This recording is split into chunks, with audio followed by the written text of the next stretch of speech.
Let's get nasty up the Tuesday. We got the lineup game right out of the chute, boys. We're live at Centene Ice Center. Man, Grant had to switch up the music, too, on that. This is going to be a big show. I can feel it. This is going to be a real. Can you feel it, Carey? I feel it. Yeah, you do. Yep. Grant, were you ever a DJ? Like DJ Biscuits? I'm not Andrew Marsh, unfortunately. Whoa! Okay. Wow. Not many of us are. No. Well, good. Now you won't have to be attacked by that pompous you-know-what, Keith Olbermann. I saw that. Did you see that? No, what happened? Oh, about the Cardinals? Yeah. Oh, somebody said something about, like, it was a political stance. I'm like, what? What? The players were like, what are you even talking about? There was a celebration of doing DJ Biscuits. DJ, they're like, no, he's doing the Trump pump. Okay. By the way, Obermann eviscerated the Cardinals. Like, T-shirts now available. Trump pump 2024. Dude. Ready. Oh. I almost fell Jamie back. almost fell back. I get it. Holy smokes. Obermann was just an absolute ass. I thought you were talking about me. No.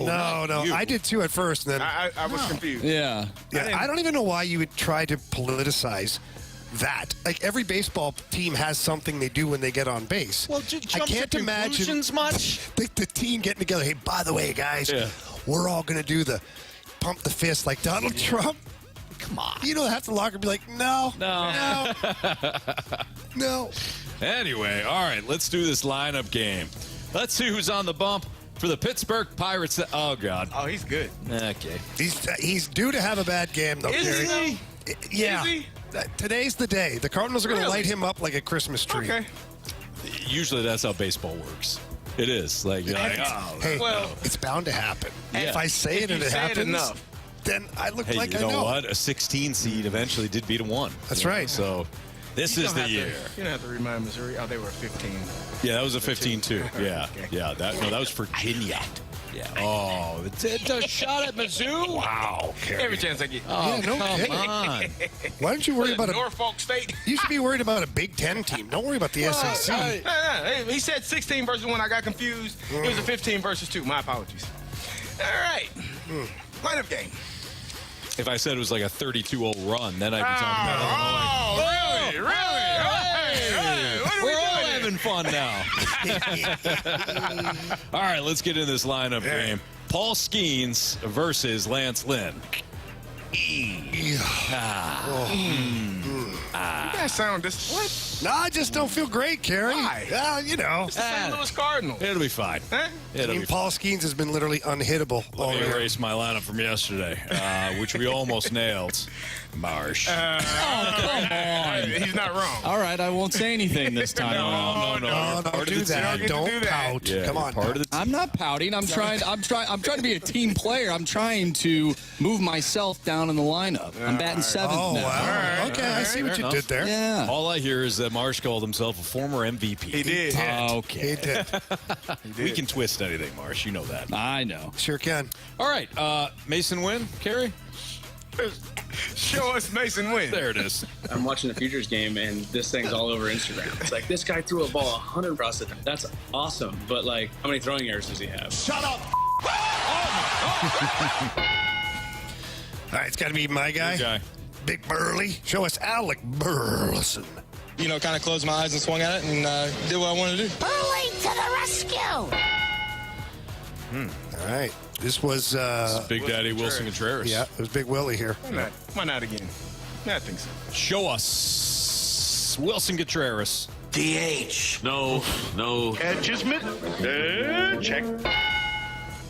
I'm going to put him at catcher. I agree. Yeah. Yesterday was Donovan. What, you think it's Donnie again? I just don't know how long I you keep do. floating Donnie baseball in the 4-hole. Yeah, I think it's Donnie baseball again. That might be Gorman. After hitting a don't- solo And shot. he hit one against the Braves. Like, he's starting to heat up a little bit. Don't do it just I'd yet. leave him 8. Leave him where he is. Okay, guys. Just saying. Go ahead with your team. Donovan? Go ahead. Show us Brendan Donovan. Donnie. Hey, this headband's pretty cool. Grant, go, Ollie. Grant got us with the pause there. Yeah. Dramatic pause. Yep. This was Nolan Arenado. Show us Nolan Arenado. He's a Gold Glove winner and perennial All-Star. Oh, listen to Mr. Gold Glove over here. Come on.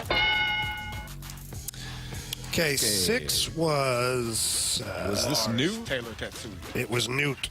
Newt, there it is. I think. So let's play this out for a second. I would imagine Siani is back out there, but Newt. So if Burley's out there, right field or DH. I think he's going to be D. I think you're going to run the same lineup, take Pajes out, and put Siani in there. I agree. Oh, All right, Marsh. there it goes. You want to do it? Go ahead. No. I'll do Siani. I'll do Siani. I'll do the final one. You do Lars. Marsh. Go I ahead. don't want to do this one. Oh, goodness. We want you back in We the want mix. you- We believe you. So we're thinking Michael Siani? Not here. Not here. Just making sure. Lars, Taylor Tatsui, Newt Bar? Yep. Yep. All right. Show us. Lars, Taylor Tatsui, Newt Bar. What makes you think she's a witch? All right. back. Turn me into a There you go. newt. Never doubted him Never for a doubted second. it. Nope. We got better. Marshy had a vision. There you go. All right. All right. This was Paul Goldschmidt. Are we going back with... Of course. All right. Grant, show us Paul Goldschmidt. Gold. Rich with gold. Gold.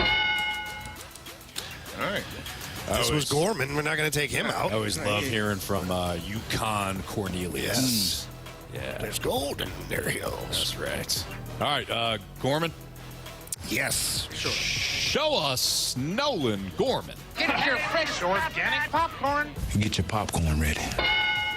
Now, All right, guys. this should be This should be. Andrew Marsh doing this. Yes, I Because agree. yesterday, it happens Yeah. to the best of us. Marshy, who you got? Hang on, Marshy. Go be our Helsley. There you go. Close it out. Close this one out. It is a perfect game we have right now. Send the ball home. I don't It's got wanna- its bags packed. I don't want His to. family. It's ready. I don't want to. Just a family of balls waiting for him. Yes, absolutely. Yeah, it's a family. Put the ball in the hole. Family Carey. of balls. Okay. Show us Michael Superbad Siani. Michael. Michael. You're not Michael Phelps. You're Michael Cera. This is going to be a good day. It's going to be a good day. Job. Grant, run it. All right, leading off today, we've got the shortstop, Mason Wynn. Batting second, the DH, Alec Burleson. Wilson Contreras batting third, catching. Brendan Donovan in left batting fourth. Arenado at third base batting fifth. Lars Newtbar in right field. Paul Goldschmidt at first. Nolan Gorman at second. And in center field batting ninth, Michael Siani.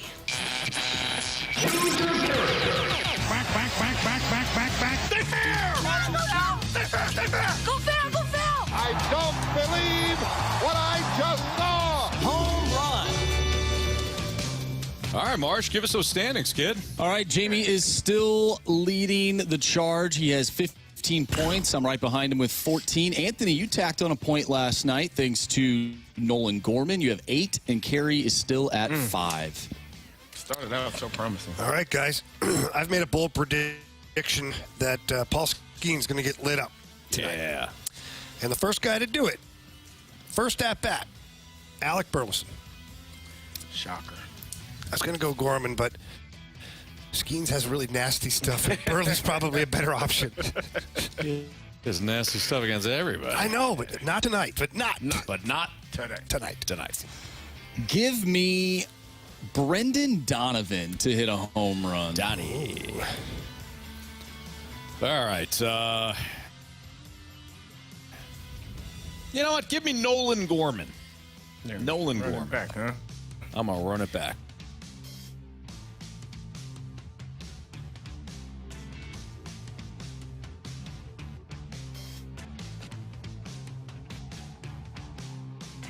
We love you. We don't want to run it. We don't necessarily want to leave you behind. No. Well, yeah, you do. No, You want no. to win, right? Yeah, but Yeah, we don't okay. have to embarrass you. No, I would embarrass you. So don't feel sorry. Wow. Now I'm gonna go Mason Wynn, and I'm probably gonna go 3-point out. Lead off home run against Paul. I mean, it's bad. Rookie of the year. Let's see. Okay. Yeah. I like it a Right, lot. good. There you have it. Show him, Mason. That is our. What? You get a text. Jamie, love you, but Skeens is pretty darn good. Yeah, no kidding. Yeah, right. What are you gonna do? I'm trying to will this to happen. I mean, you're gonna have to take a Cardinal, and they're all gonna have to face Paul Skeens. Yeah, So. it's probably gonna be like Michael Ciani that hits one. Probably. Because Skeens will take a break that at bat. Be like, I just float this in here. Oh my God! All right, we have Rick Ankiel joining us at 3:00. We got Pete Kozma joining us at 4:45. Those two guys are going to be there at Carshield Field on Saturday night as we participate in the softball home run derby. Those guys will be hitting home runs baseball style, so they'll be with us throughout the course of the show today. Let's dive into last night's game. Unfortunate for the offense. Any question marks regarding Oli's late game decisions? We'll get into that next on 101 ESPN.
Anthony, as men, we continue to get older. It just happens. And when that happens, sometimes there's low testosterone. And you don't even realize that it's happening, or you think to yourself, well, it's not me. Not me. I feel fine. You know, I'm a scrapping man still. No, you're not. I mean, your testosterone is slowly dwindling away, which is why you have to take it upon yourself to do something about it. And what we did is we went and saw our friends over at Mentality. Yeah, stop chasing all of the different diet crazes and things like that, and actually do things that's going to help. Yes, diet, exercise, those are your foundations. But as Jamie just noted, yeah, we're getting older. You get in your 40s, you get in your 50s, even late 30s, you start to feel that drop. Energy levels go down. Maybe you're frustrated more and you're agitated more, and you want to do what you did when you're in your 30s, your 20s, but you don't know how. That's where mentality steps in. And Jamie, for me, I always recognize it really on the weekends. You know, we're running around with the kids, you got a busy schedule. Then all of a sudden, you got to mow the lawn, you got to do this, you got to do that. I still feel great late Saturday in the day, playing with kids in the yard and stuff. That's what I love about Mentality. And, of course, all the locked-in focus and things that you get. I love their program. Whether you're working around the house, whether you're working out at the gym, maybe it's a big work day, you need that extra energy. You need to be active. You need to be on your game. And Mentality can help you with that. And it's also... they work with most insurance companies as well. So, fellas, there's absolutely no more excuses. Stop by one of the locations, South County, Chesterfield. Tell them Anthony and Jamie sent you in. If you can't do that, you want a little more information, pull them up at lowtusa.com. Again, that's Mentality.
back to the fast lane at Blues Youth Camp. Brought to you by E&B Granite, Bernie Federko's only choice for granite countertops, cabinets, and flooring.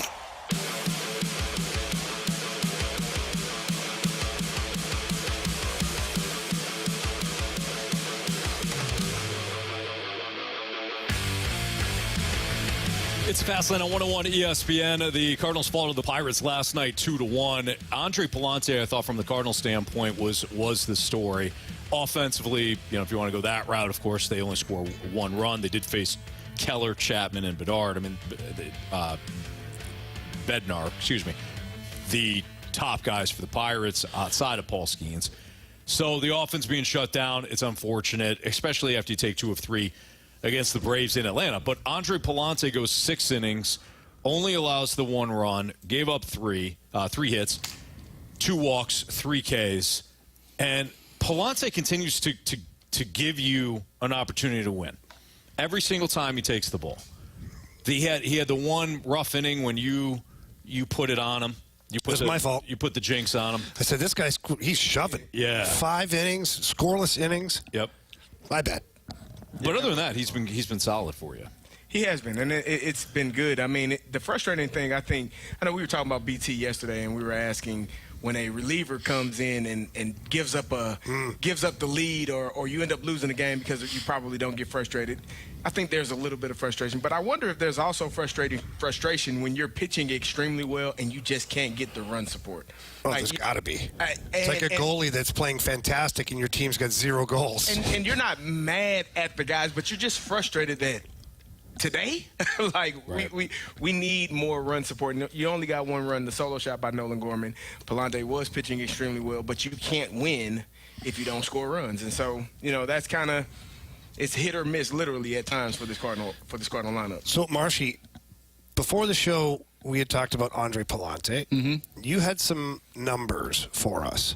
Yes. Let's hear them, because Andre Pallante is, I think he's making a stronger case than what we're giving him credit for to stay in the rotation. Yeah, so this is from Bernie Miklas. Andre Pallante joined the Cardinals rotation on May 29th. And here's some of the starting pitchers' ERAs since that date. You have Lance Lynn, who's pitching tonight, 5.77.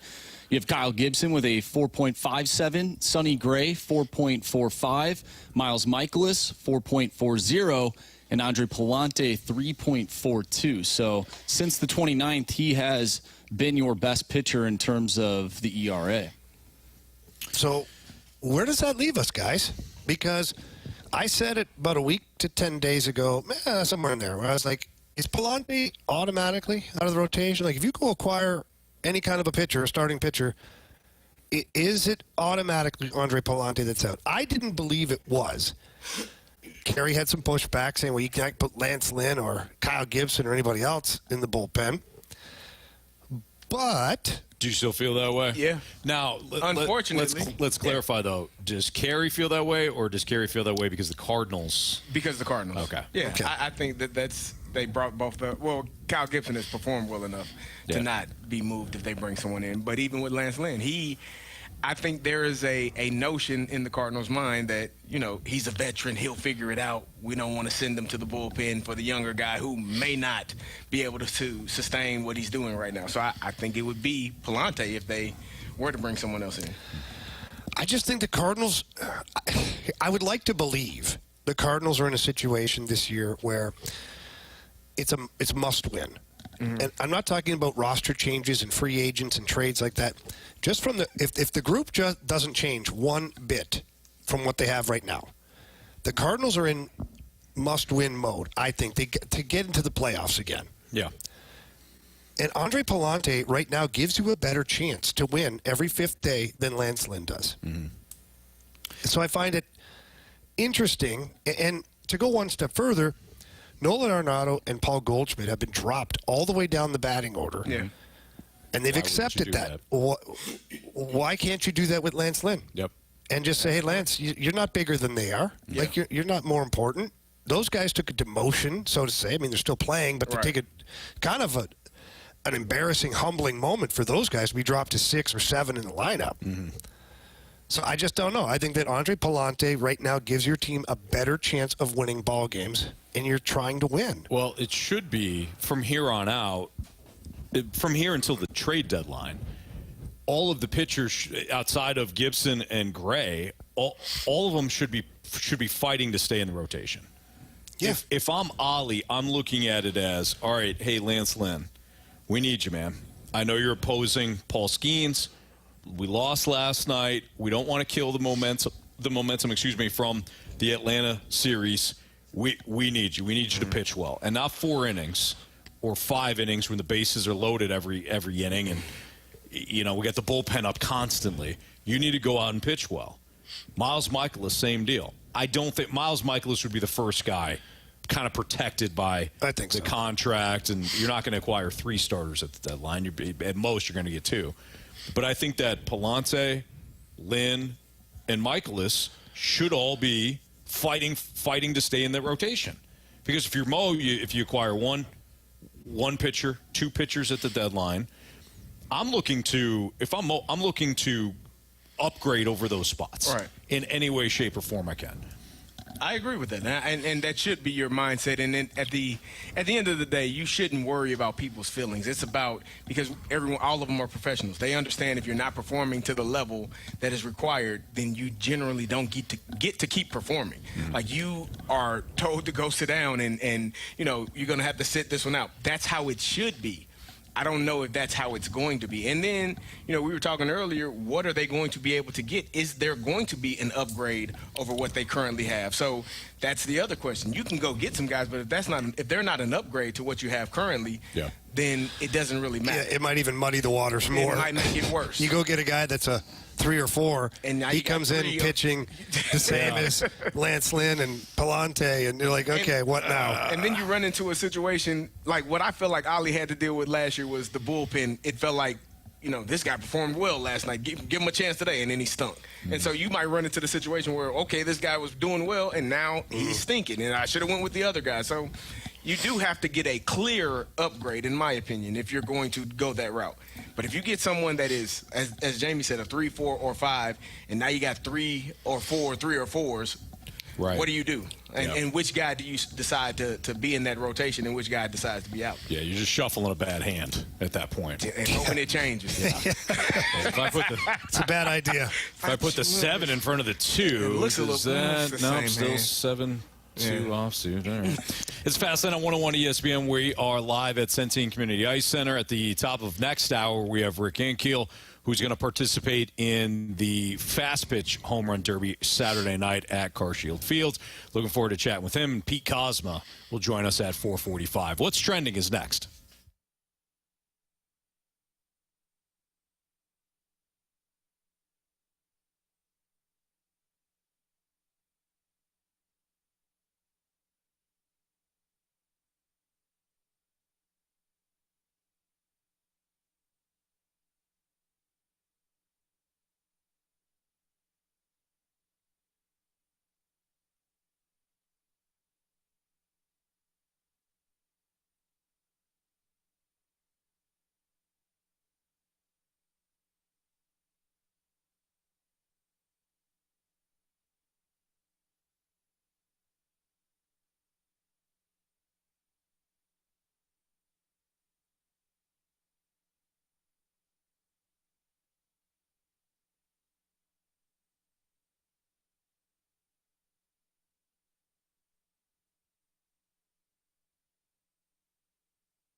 If you're currently looking at your home and you're thinking about remodeling and maybe it's windows that you're looking for, please call my friends over at Window World.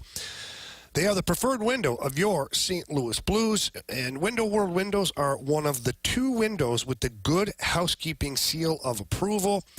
They're also ranked number 1 in number of windows sold in the country by Qualified Remodeler magazine. Why do they have these accolades? Because Window World uses a double-strength glass that gives it a strength not commonly used in replacement windows. What does that mean for you?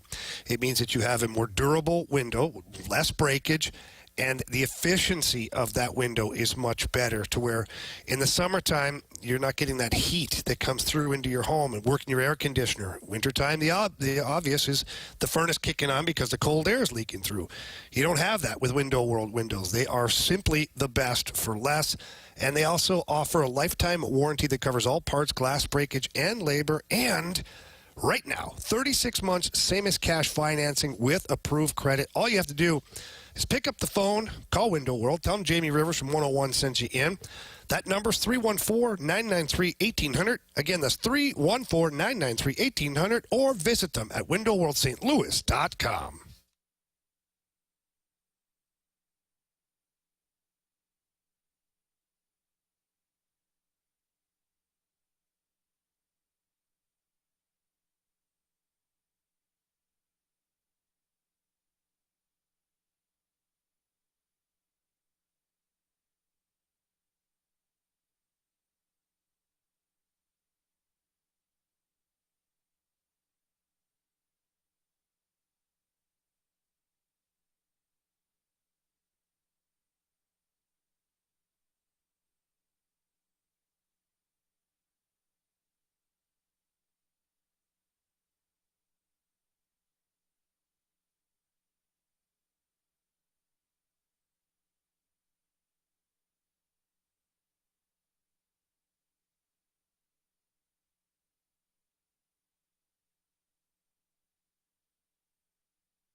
Grant Francis here with a SportsCenter update driven by Johnny Londoff Chevrolet and Johnny Londoff Autoplex. The Cardinals dropped the first game of the series against the Pirates last night 2-1, though Andre Pallante had a pretty good start. 6 innings pitched, 3 hits allowed, just 1 earned run, but the offense couldn't get the bats going. They'll try to change that tonight, Game 2 in Pittsburgh, same time, same place, 5:40 first pitch at PNC Park. It'll be Lance Lynn going up against Paul Skeens.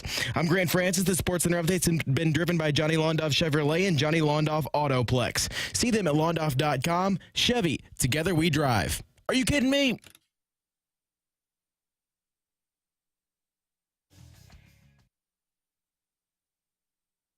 It's time to find out what's going on in the sports world with What's Trending Now. Brought to you by Goodwill. Donate a car and get tickets to the St. Louis Cardinals.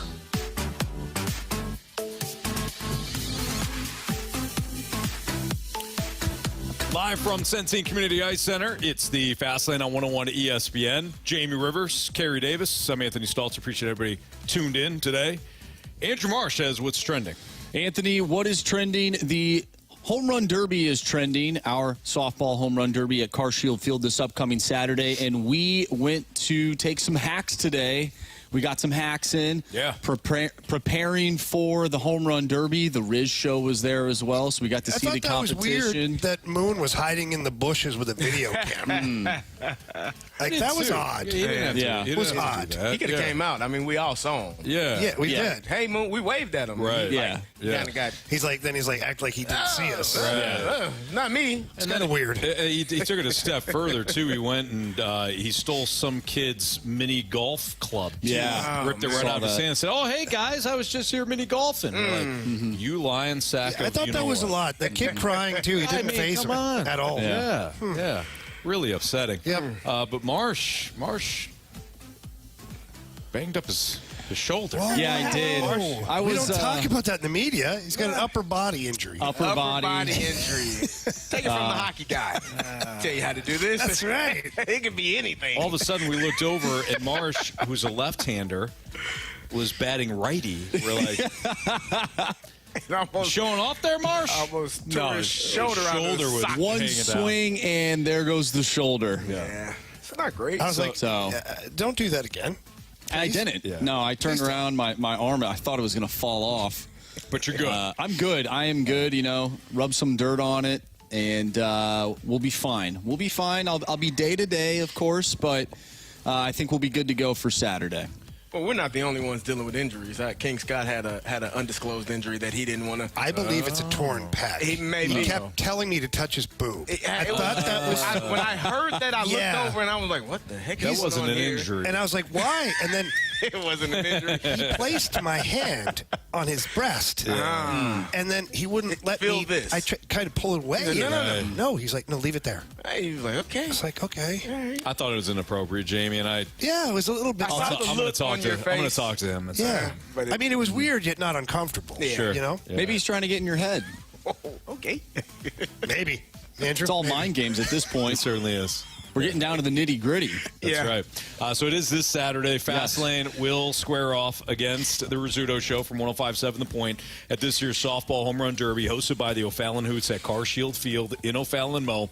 There's going to be a fast pitch home run derby that night as well, featuring Rick Ankiel, who we'll talk to at 3 o'clock, Brian Jordan, Pete Kozma, and some more MLB alumni. General admission tickets are on sale now, just $15. Home Run Derby is all brought to you by Swiss Air Heating and Cooling, Faster House, and Zwickau Light. You can get all the details on this Saturday's Home Run Derby at the O'Fallon Hoots Stadium there, Carshield Fields, at 101ESPN.com. Carey looked good. Yeah, I was going to say, how does everyone feel about their swing? Getting the timing down. I actually am glad we did it because last year and the year before kind of went before too, and then when I went to the field, everything was fine. Yeah. I don't like the machines, quite honestly. No. They're hard to time They're up. very and high. Like, the they pitches pitch it are high. They pitch. It's. I don't like the net over us either. Like, I need to know exactly Yeah. where Yeah. the ball, like when it hits the net, like, was that a home run? Was it a fly out? I can't tell. Like, I need to know the distance of how far it's going. Yeah. But I feel fine. We'll see how we feel tomorrow. Yeah. My oblique was already a little tender, a little sore. I'm a gamer though, Jamie. I got some stuff. We'll numb it up for you, got Carey. it. Nice. Let's go. Yeah. Can we find the Russian I'll gas? just go numb, numb, numb, numb. Okay. Now I can see why King Scott was demanding that he Jamie touch touch his his breast. Yeah. It makes sense now. Oh, boy. Interesting. Guys, the Cardinals take on the Pirates tonight. Paul Skeens on the mound, and Bleacher Report came out with a top 25 rookie ranking for this season. And I'm going to go through the top 10 here. One of these names you might know. Gavin Stone, number 10. Joey Ortiz at 9. Hunter Gaddis at 8. Yamamoto comes in at 7. Michael Busch at 6. Jackson Merrill, number 5. Luis Gil, number 4. Shota Imanaga at number 3. You can imagine Paul Skeens is 1, but Mason Wynn is ranked number 2 on this list. I thought you were going to say some other name, and I was about to throw my computer. Nope. I thought that Mason Wynn was going to get no respect. Oh, no. And I was going to lose it, Anthony. I really was. I felt that you were going to lose it. And- He deserves it. And I'm okay with Paul Skeens at the top of the list. I mean, this guy's been unhittable. He's not only the best rookie, but he's the best pitcher in baseball right now. Yeah. So that's not a slap in the face. But Mason Wynn, I just love the fact that he's up there. He's hitting. So Mason Wynn, 22 years old, 92 games, 370 plate appearances. He's got a 284 batting average, a 332 on base, 411 slug. He's got 9 stolen bases, five home runs. He's driven in 33, and he scored 45. WRC plus is always the offensive statistic I like, and he's hitting his WRC plus is 110. So he's 10 percentage points above average. He's had a real nice season. And honestly, even if you were really excited about Mason Wynn, and we all were, I was saying at the start of the year, just play great defense, hit 9th, you'll be good. And Yeah. I mean, now he's leading off. He's leading off And has hitting the been ball leading well, and he's doing a great job, both offensively and defensively. Like we talked about it, we thought, as you said, it would just be the defensive side, making big plays, showing off that rocket arm. But he's able to set the table, get on base, and he's been doing a really good job for a young player to have this much success. I guess you can consider it his second season, but it's essentially his first full season. Yeah. Cup of coffee last year. Yeah, a cup of coffee last year. I think he's doing a great job. It's fun. He is fun to watch. And if it weren't for Paul Skeens, he would probably be Rookie of the Year. You think so? I think so. I think so, based on the way he's playing right now.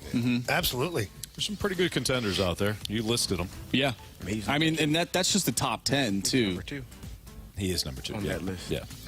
Did you guys see Luis Severino call the Yankees, essentially saying that they only had two good hitters? Yeah. Yeah, they won 9-1 yesterday against the Tampa Bay Rays. Yeah. Which was interesting because Jose Siri hit a home run. I believe they were down 4-0 at the time.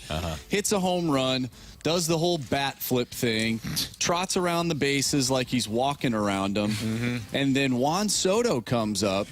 He hits a nuke, like a nuke.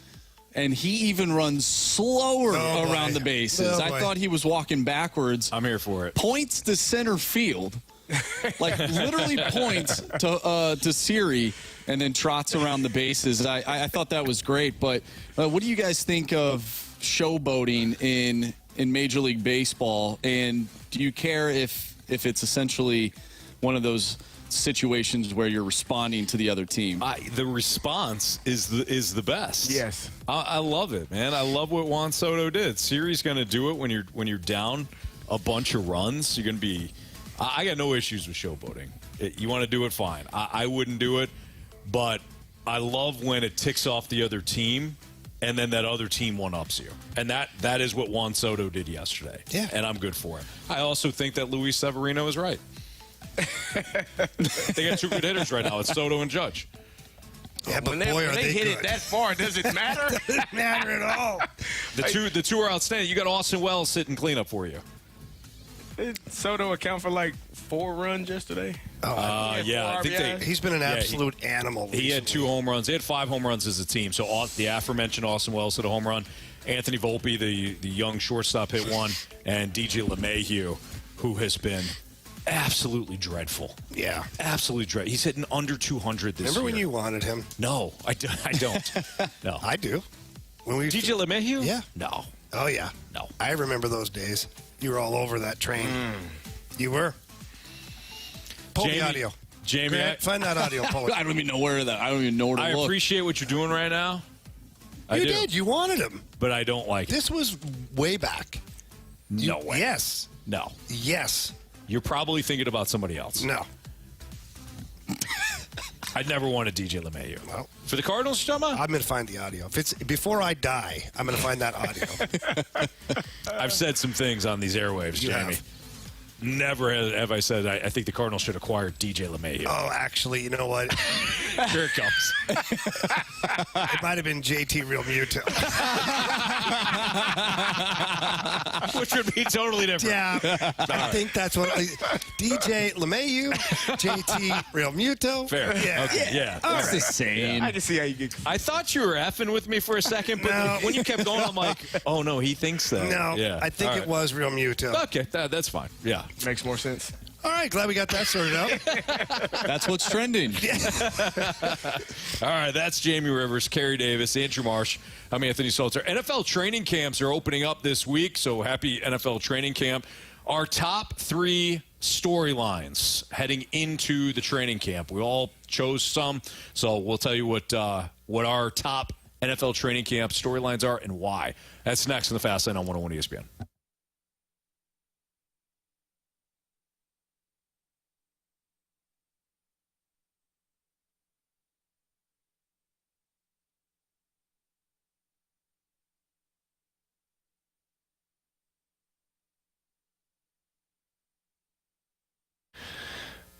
Stella Artois is partnering with Hot Ones to bring you hot wings and hot trivia questions here in the St. Louis area. Sign up now to compete in the trivia where the questions get more difficult as the wings get hotter. Join Scott Rizzuto at the Hot Shots in Fenton this Thursday, July 25th, to compete in the Stella Hot Ones Trivia Challenge for an awesome chance to win a staycation as the grand prize. And you can just come out and hang out, too. Don't have to worry about signing up and being a part of it. You just come out, enjoy the trivia, enjoy some of the wings. You can even try some of the hot sauces that are available. And, of course, enjoy some of the free Stella Artois samples. And there's also attendance prizes, so you're going to want to make sure you show up for that. It's a fun time. Everybody has a blast. Again, that's Scott Rizzuto at Hot Shots in Fenton this Thursday, July 25th from 6 to 8 p.m. Come by, check it out, have a great time joining Stella Artois along with Hot Ones. For more information, you can always visit the 101ESPN.com website.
This is the Fast Lane, live from Blues Youth Camp. Brought to you by E&B Granite, Bernie Federko's only choice for granite countertops, cabinets, and flooring.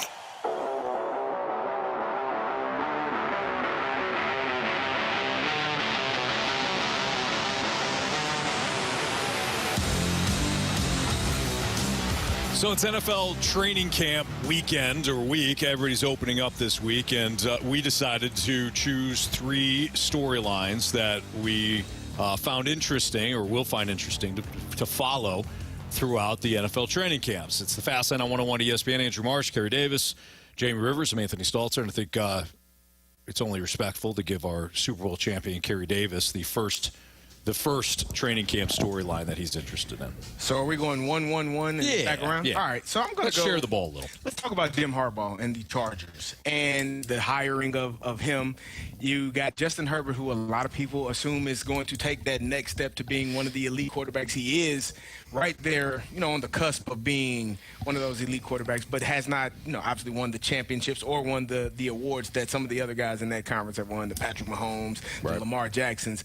And so you get a coach coming in from college just winning the national championship who did a great job, when he was a head coach in the NFL. I think sometimes people assume that making that leap, Jim Harbaugh has done a great job. When he was in San Francisco, he did a great job at Stanford. He did a great job at Michigan. Everywhere. He has won everywhere.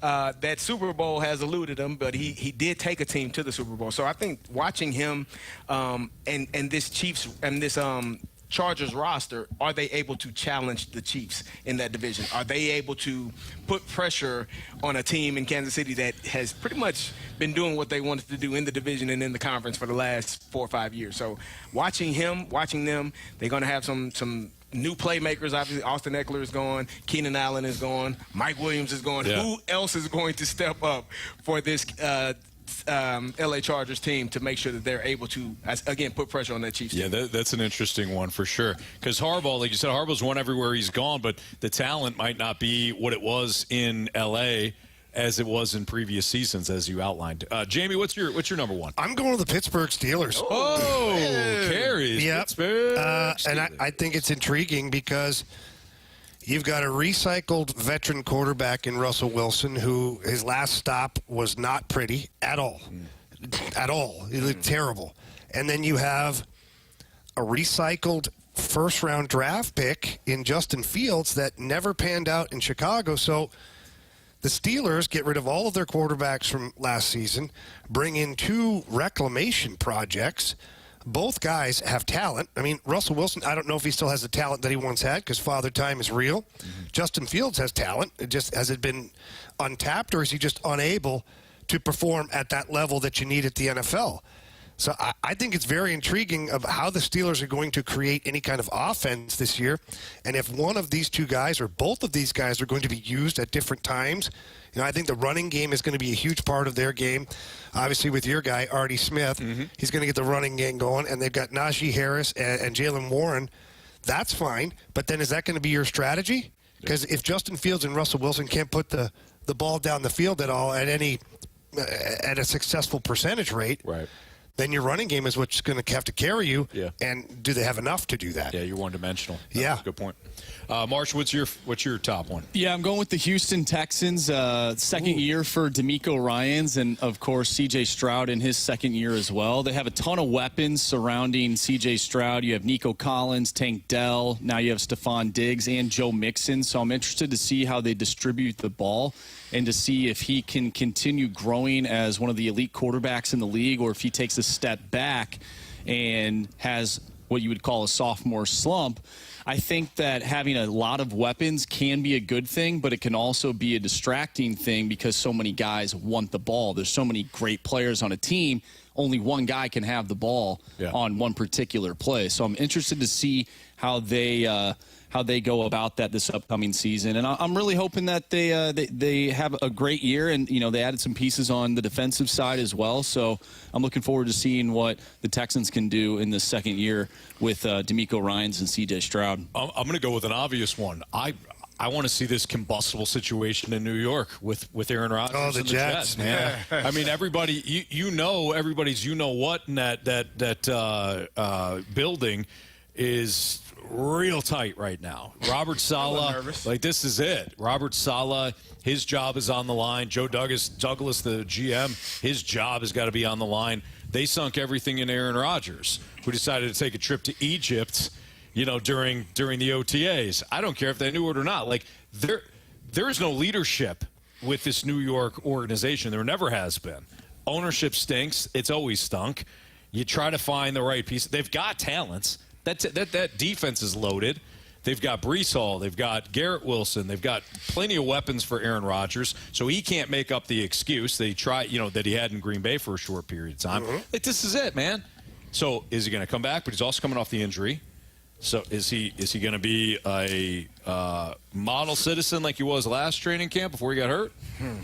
Are the Jets going to? Is this going to be a Jet situation where something's going to happen again? Yeah. Like this to me is drama theater. So Well, they don't have Hard Knocks this upcoming preseason, so No. you might get a different version of Aaron Rodgers. you might. You're right. Yeah, you're right. That's a good point. He'll Cameron's probably right. play more than 4 snaps this year. You would think. I would hope. Is he going to play well? He's coming. I mean, I don't know why he wouldn't. He's old. You can't take his house away. He's too old. But you know, he's still coming off the Achilles injury. What's your second, Carey? My second team, I'm going to go with another hardball brother, and that's John and the Baltimore Ravens. And Lamar Jackson, two-time MVP, winning the MVP again last year, made it to the AFC Championship game. Again, everyone is trying to challenge the Kansas City Chiefs for that top spot in the AFC. You know, they added Derrick Henry. Marlon Humphrey missed some time last year at corner. They lost Ronnie Stanley, missed time at left tackle for them. Are they going to be healthy? Are those guys going to be able to keep Lamar upright? How is he going to be? Are they going to run the dang on football? Mm-hmm. And I would hope so when you add a Derrick Henry to your roster, because he's a guy that he's one person that I've watched for a long time, whether it was at Alabama, his time with the Titans. I keep saying to myself, he's going to wear down. Yeah. He's going to get tired, but he does not get tired. And even in high school, I read stats where how many times he ran the football in high school. This young man does not get tired. He is not worn down. He has a lot of tread left on his tires. If they run the football and have that running game with Lamar and play action passes and Mark Andrews downfield, Zay Flowers, who I think is a superstar in the making, they can be a really good team. Can they hold up defensively? They lost Patrick Queen. He went to the Steelers. That's going to be a tough loss for them. DC.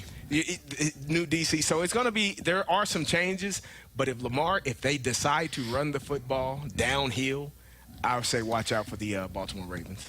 So I've got another AFC team, Buffalo Bills.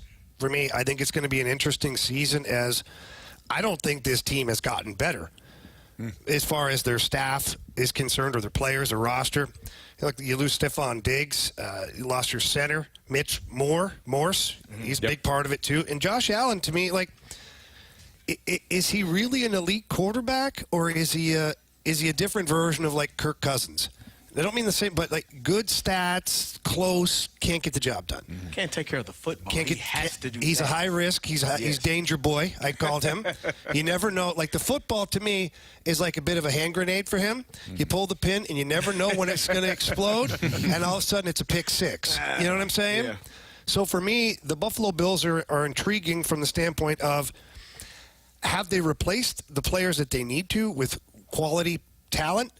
Are they losing talent? Will they be not as good? What about Josh Allen? Like, what is his future? What is he like without Stephon Diggs?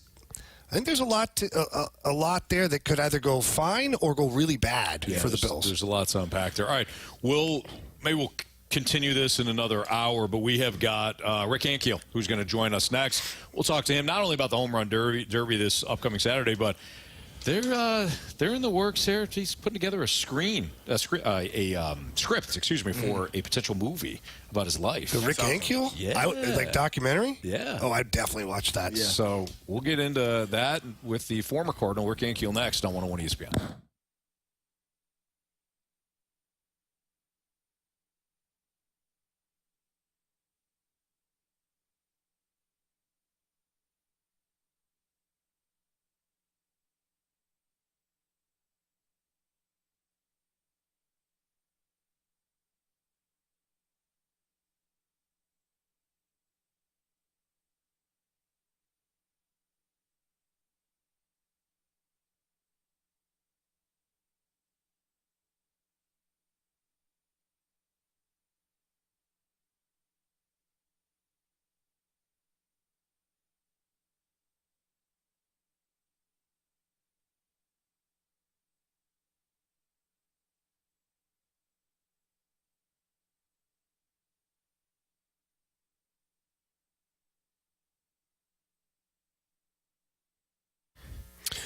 Are you currently in the market for car or home insurance? If you are, please call my friends over at the Bibb Agency. They work alongside Allstate Insurance. And with Allstate and Tracy Bibb, you're going to get that personal attention from your agent that you really don't get let's be honest. You call that 1-800 number, and you never know who you're going to get, if they're going to be able to help you or not. Sometimes it's more frustrating, and you leave there more stressed out than when you started, not with the bib agency. They treat you like family. They're going to do the best job they can for you. And Tracy, she's going to work with you to make sure that you have the right type of coverage for when something happens. Not if, it's when something happens. And if you have a claim or anything like that, or maybe you get a fender bender, those times can be very stressful, and you can pick up the phone, call Tracy. She can walk you through everything. She'll tell you, what the coverage is, what your next steps are. That's why you don't call the 1-800 number. It's why you call Tracy Bibb at the Bibb Agency. That number is 314-328-4260. Again, that's 314-328-4260. It's no fib. You're in good hands with Tracy Bibb.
This is the Fast Lane, driven by Scrap Mart Metals Recycling on 101 ESPN.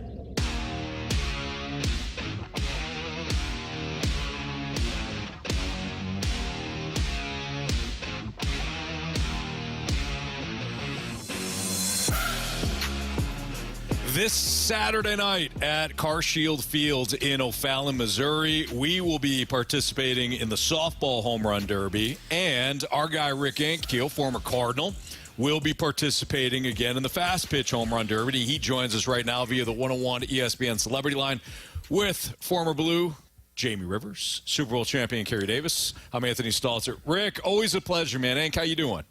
I'm doing great, but after listening to you, I got to say, I think I'd rather play in the softball portion than the hardball. Oh, yeah, no doubt, Hank. I remember last time, we were out there swinging for the fences from second base, and you're crushing baseballs over the little green monster there. I was thinking to myself, my gosh, he's got to be tired. You know how it is, like getting into a boxing ring. Yeah, you did quite well that year. So I think it was 2 years ago that we saw you down there. Have you been swinging? I was in Carey with the 18-year-old USA baseball team this last week, helping out with the USA trial. So I took a few flips and a few swings just to try to get some timing back. So now, Hank, I always caution myself, because now at my age, if I get out there and I do too much batting practice, when the actual derby comes, I'll be crippled because everything will be sore. Are you walking that fine line too? You know what? Because I was there last week, there's enough time in between where I won't be sore. So, yeah, that was the calculation for sure. Hey, Rick, so I was listening this morning, and, you were on, too, with our guys from the opening drive. Did I hear this correctly? You're working on a script for a potential Rick Ankiel movie? Yes. You did hear that correctly. Yeah, so signed a deal with Gordon Gray, who's done Miracle on Ice and Secretariat, a lot of great sports movies, and right now we're in the writing process of the script. So is it going to be like a movie or a documentary? Because just trying to figure that out, because both sound super interesting. Yeah, it'll be a movie. Awesome. Rick, Carey Davis was in a movie at one point. Jamie has done commercials. I took about 4 credits of acting in college. Just let us know what our parts are. Send the script over when you're finalized, and we'll be happy to participate in the movie, too. I was thinking umpires for all you guys. Oh, yeah. That'd be phenomenal. Yeah. That would be awesome. I'd be like Enrico Palazzo from Naked Gun. So, Rick, what is it? What's it been like to kind of document things in a script, talk about it? Because this, a movie, you got to have some drama to it. Of course, you've got an unbelievable story as well. So, has it been kind of therapeutic to talk about a lot of the aspects of your career and your life?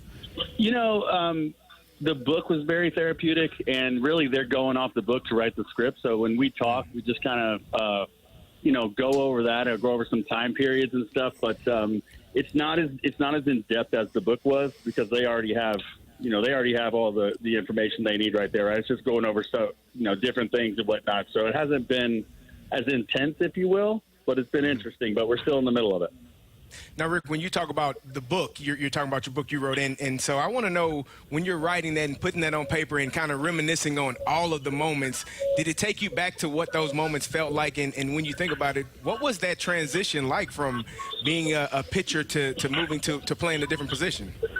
Yeah, I mean, when you go into the book writing process, really it was like writing timelines is how the writer did it, and that's how we interviewed it. So just picture – we did from 8 to 12, and then 12 to 15, and then 16 to 20, and 25 to 30. So it was really like going back in time and reliving those types of memories.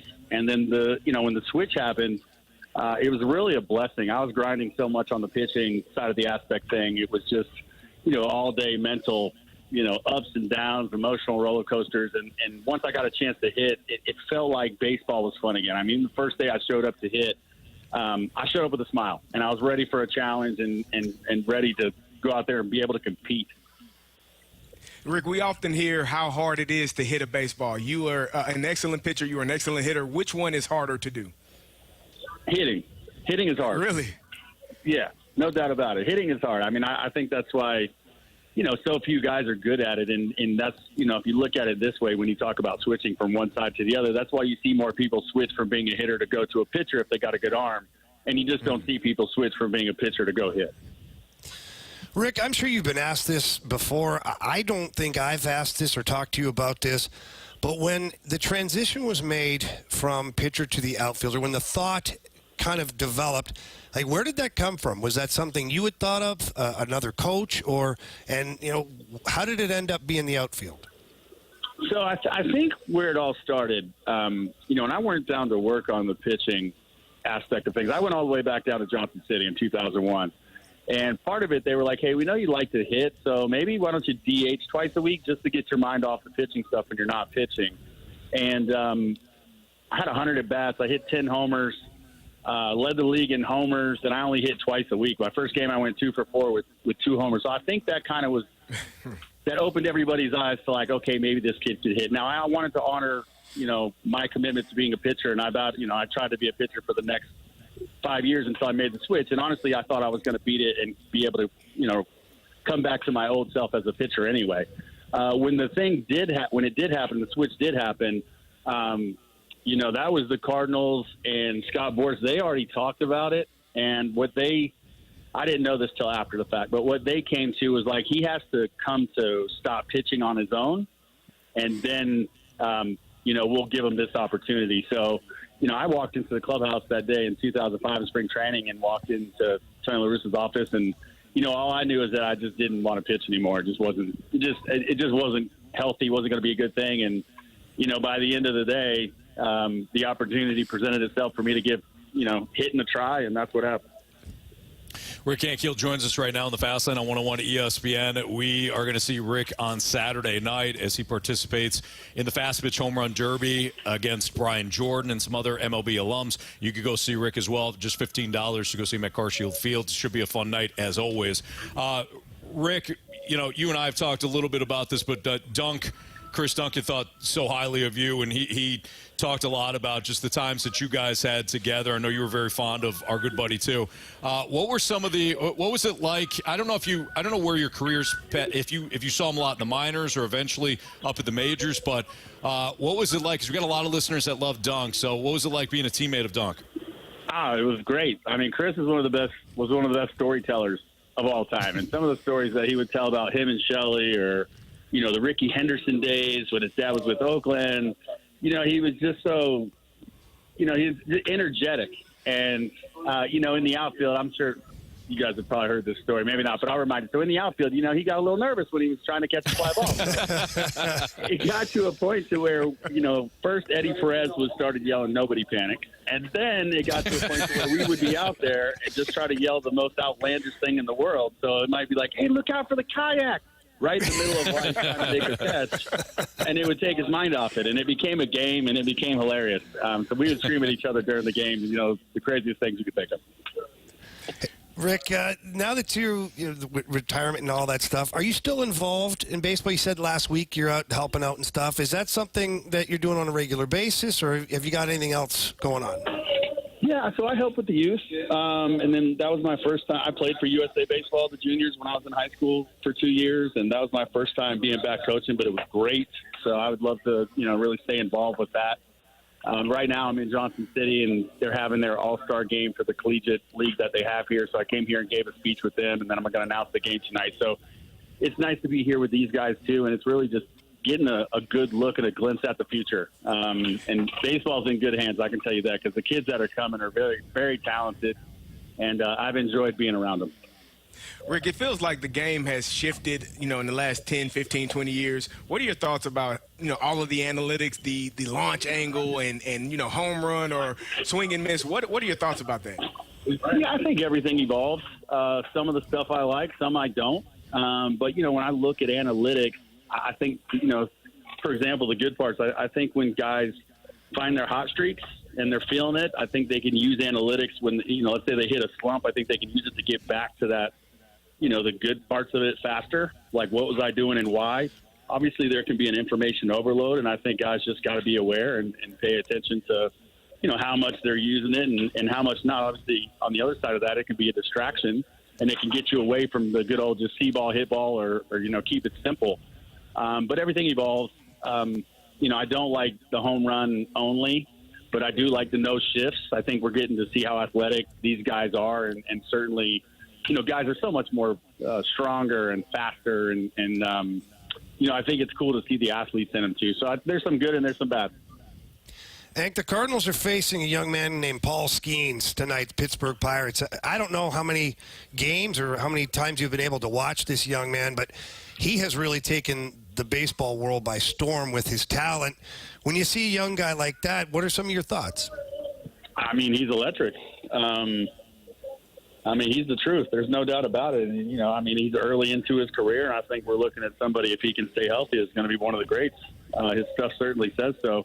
It's exciting, to see these young guys. Like I was just saying, we're bigger, faster, stronger than we've ever been before across the board. So, when you see these young guys come up and they're able to compete like that right out of the gate, it's special.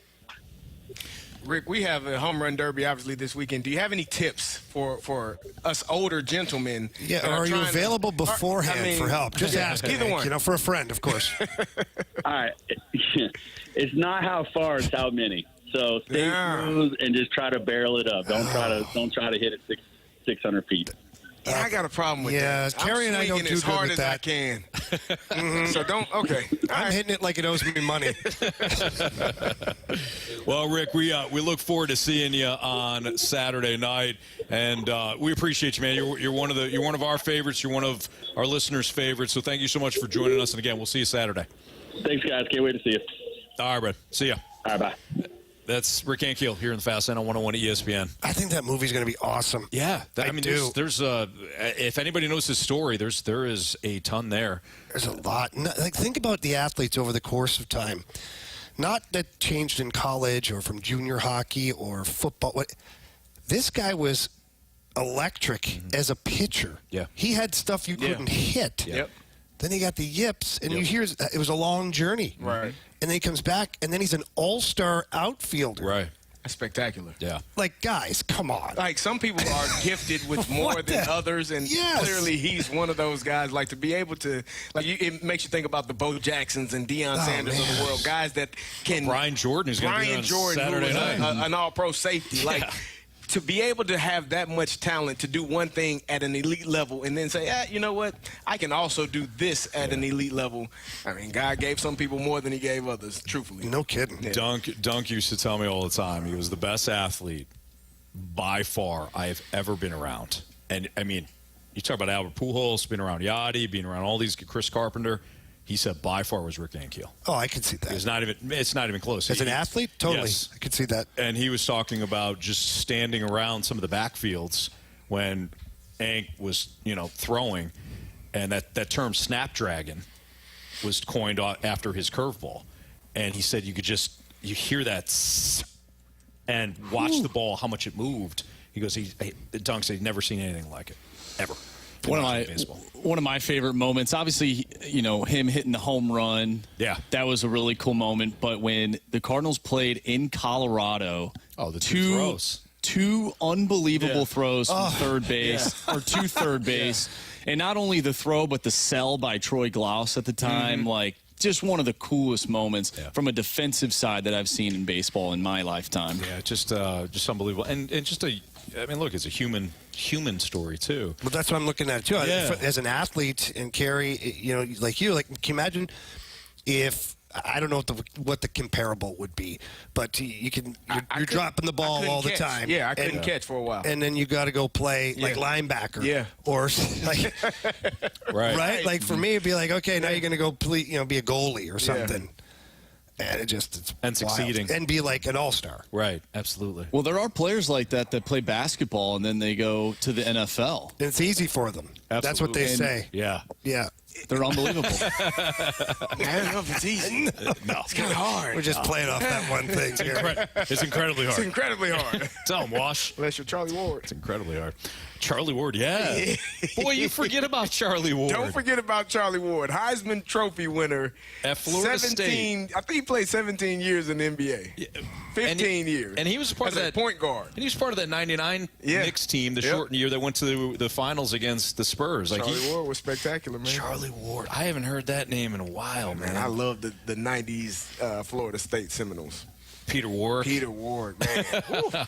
They had some of their defenders too. They were. That was Derek Thomas. Was Derek Thomas on? Derek Thomas might have been before that. Yeah. But there was not Tommy Polly. He was after. But there was one in between those two. When did Peter Ward play? Bullware. Peter Bullware. Yeah, that's Peter right. Bullware. Yep. I gotta look this up now. All right. So Peter Warwick was the '99 championship team. Yeah. I gotta see some of these names. Blast from the past here. As I scroll they down. were really good. Good team. Yeah, it was. All right, I'll do this later. It's Fast Lane on 101 ESPN. I'm looking at Wikipedia and I was expecting to see a roster at some point. Yeah. Chris Winkie was the quarterback. Chris there. Winkie. Boy, what was he? 70? He was 72, I think. Yeah, he college. was about 28. Yeah. He was 26 playing college. Sebastian Janikowski was the kicker. Wow. Yeah. Vic also played a little bit for that 99 team. Yeah, just an unbelievable team. All right, it's Fast Lane on 101 ESPN. What's stopping you from dropping Lance Lynn from the rotation? Jamie kind of brought this up earlier. We'll dive back into that conversation next.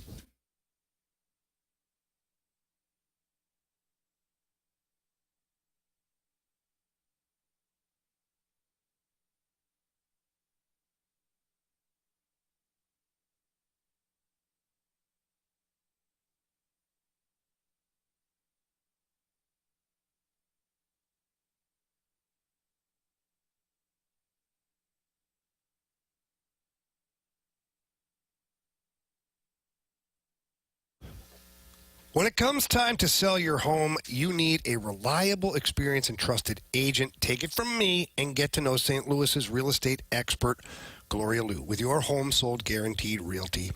Here's why you should call. Gloria's name is her promise, and it says it all. Your home sold guaranteed realty.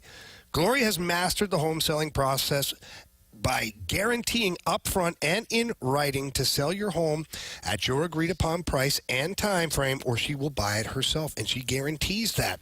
Does your agent do that? I'm not sure, but Gloria Lou does do that. Gloria also has solutions for every type of home seller. Well, for sellers who want a fast sale with no hassles, Gloria's got multiple cash offer programs, and no showings, no costly repairs, and you pick the closing date, you'll always get the highest cash offer you choose from in minutes, and that's because Gloria Lou is the best in the business. All you got to do to get all that help and information is call Gloria Lou. Tell her Jamie Rivers sent you in. Her number's 314-325-6888. Again, that's 314-325-6888. Or you can always visit GloriaHasTheBuyers.com. Conditions do apply. Gloria and the seller must agree upon the sales price and possession date.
It's the Fast Lane on 101 ESPN Live from Centene Community Ice Center. Jamie Rivers, Carey Davis, Andrew Marsh, and Anthony Stalter. And Lance Lynn goes tonight for the Cardinals.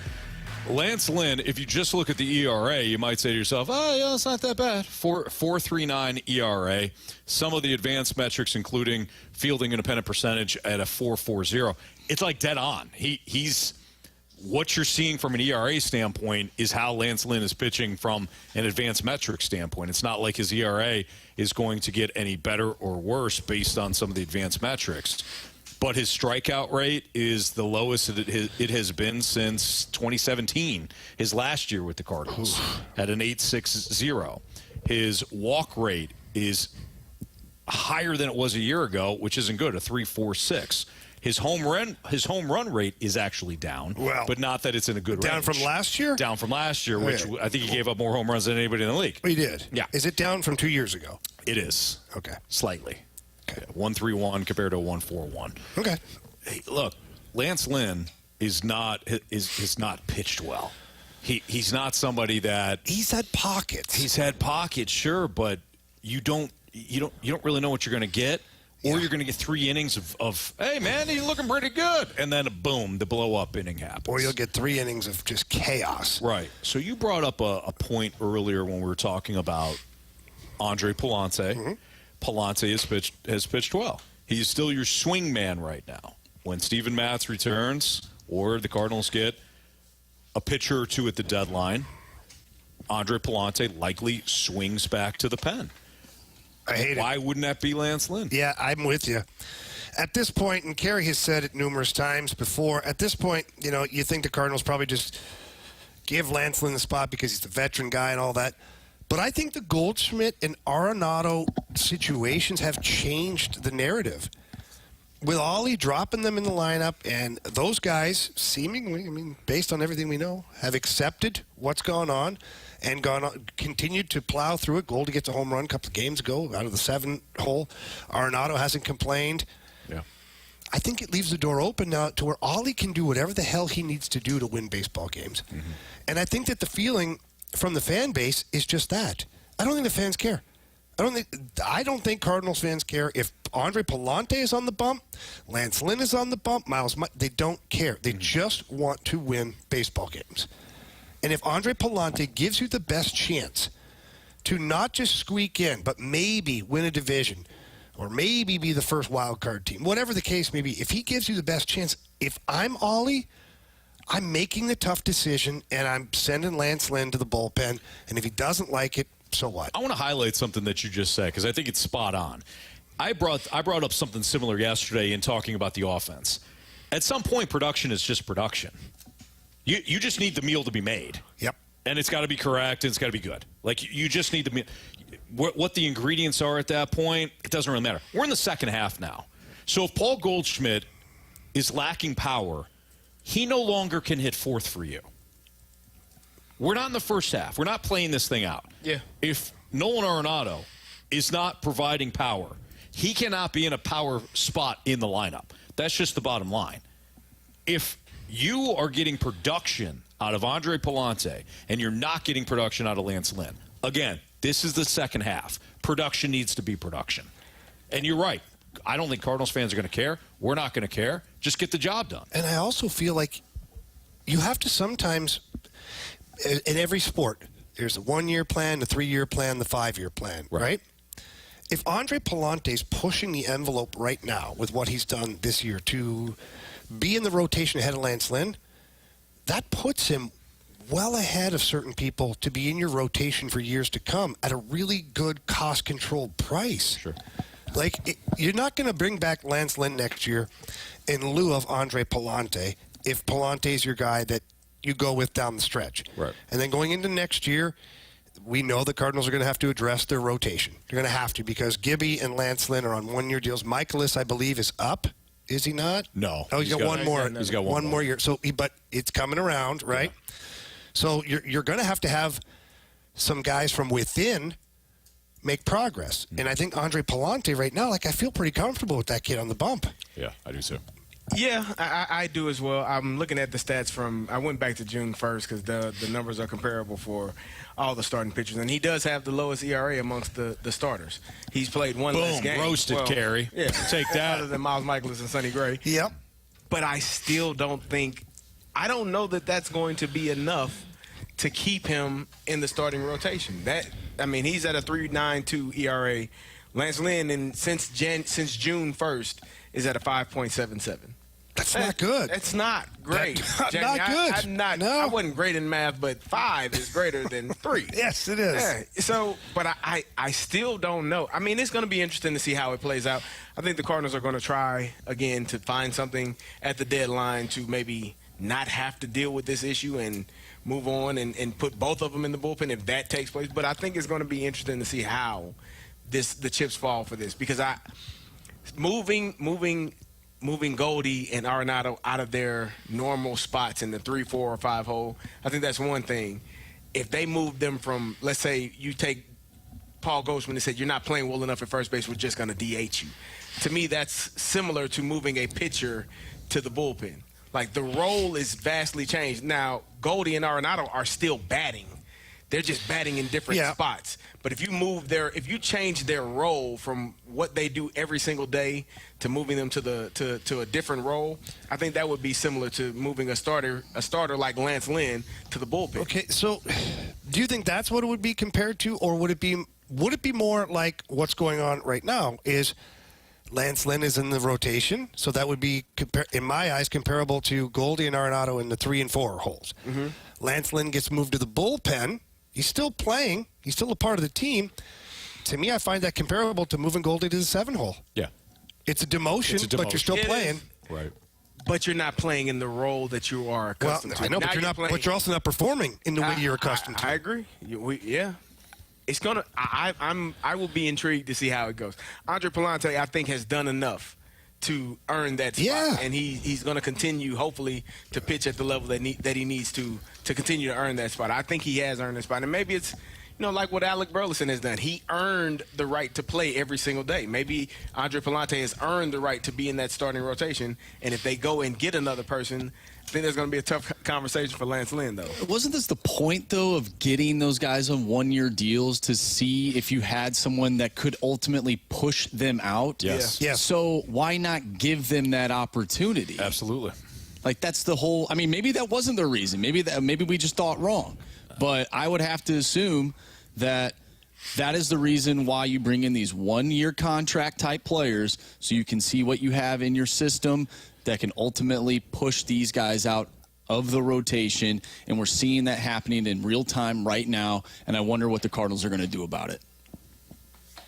Trade deadline is going to be interesting, boys. That's for sure. All right, it's Fastlane on 101 ESPN. We got our Sports Six-Pack next. If you have a question for us, 314-399-9646 is the Air Comfort Service text line. Send in those questions. Sports Six-Pack next.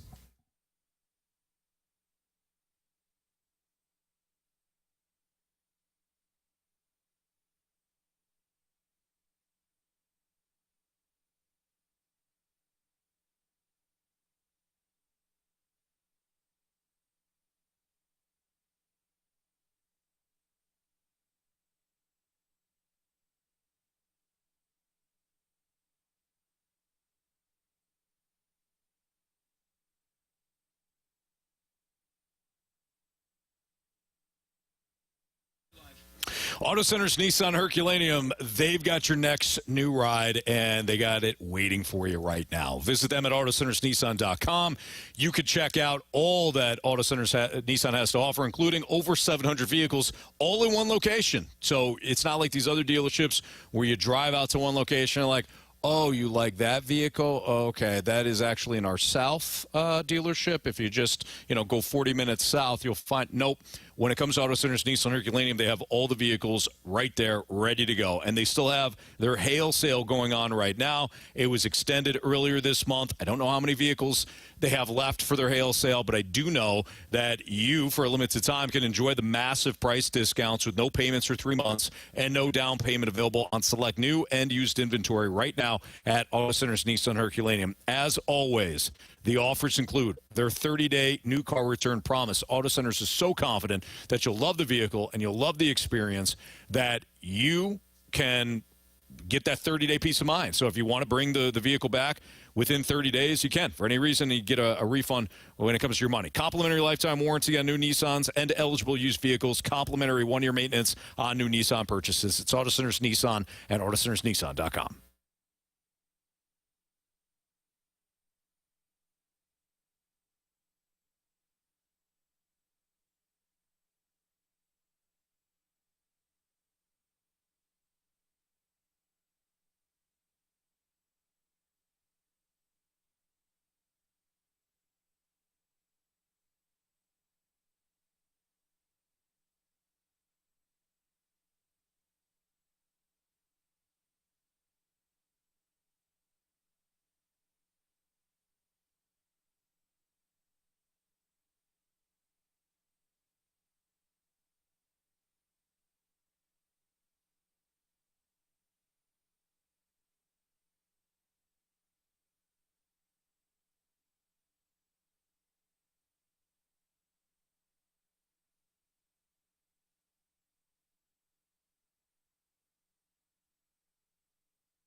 Grant Francis here with a Sports Center update brought to you by Saliga Heating and Cooling. The Cardinals dropped the first game of the series against the Pirates last night. 2-1 the final score after a good outing from Andre Pallante. 6 innings for Pallante, just 3 hits and 1 earned run against.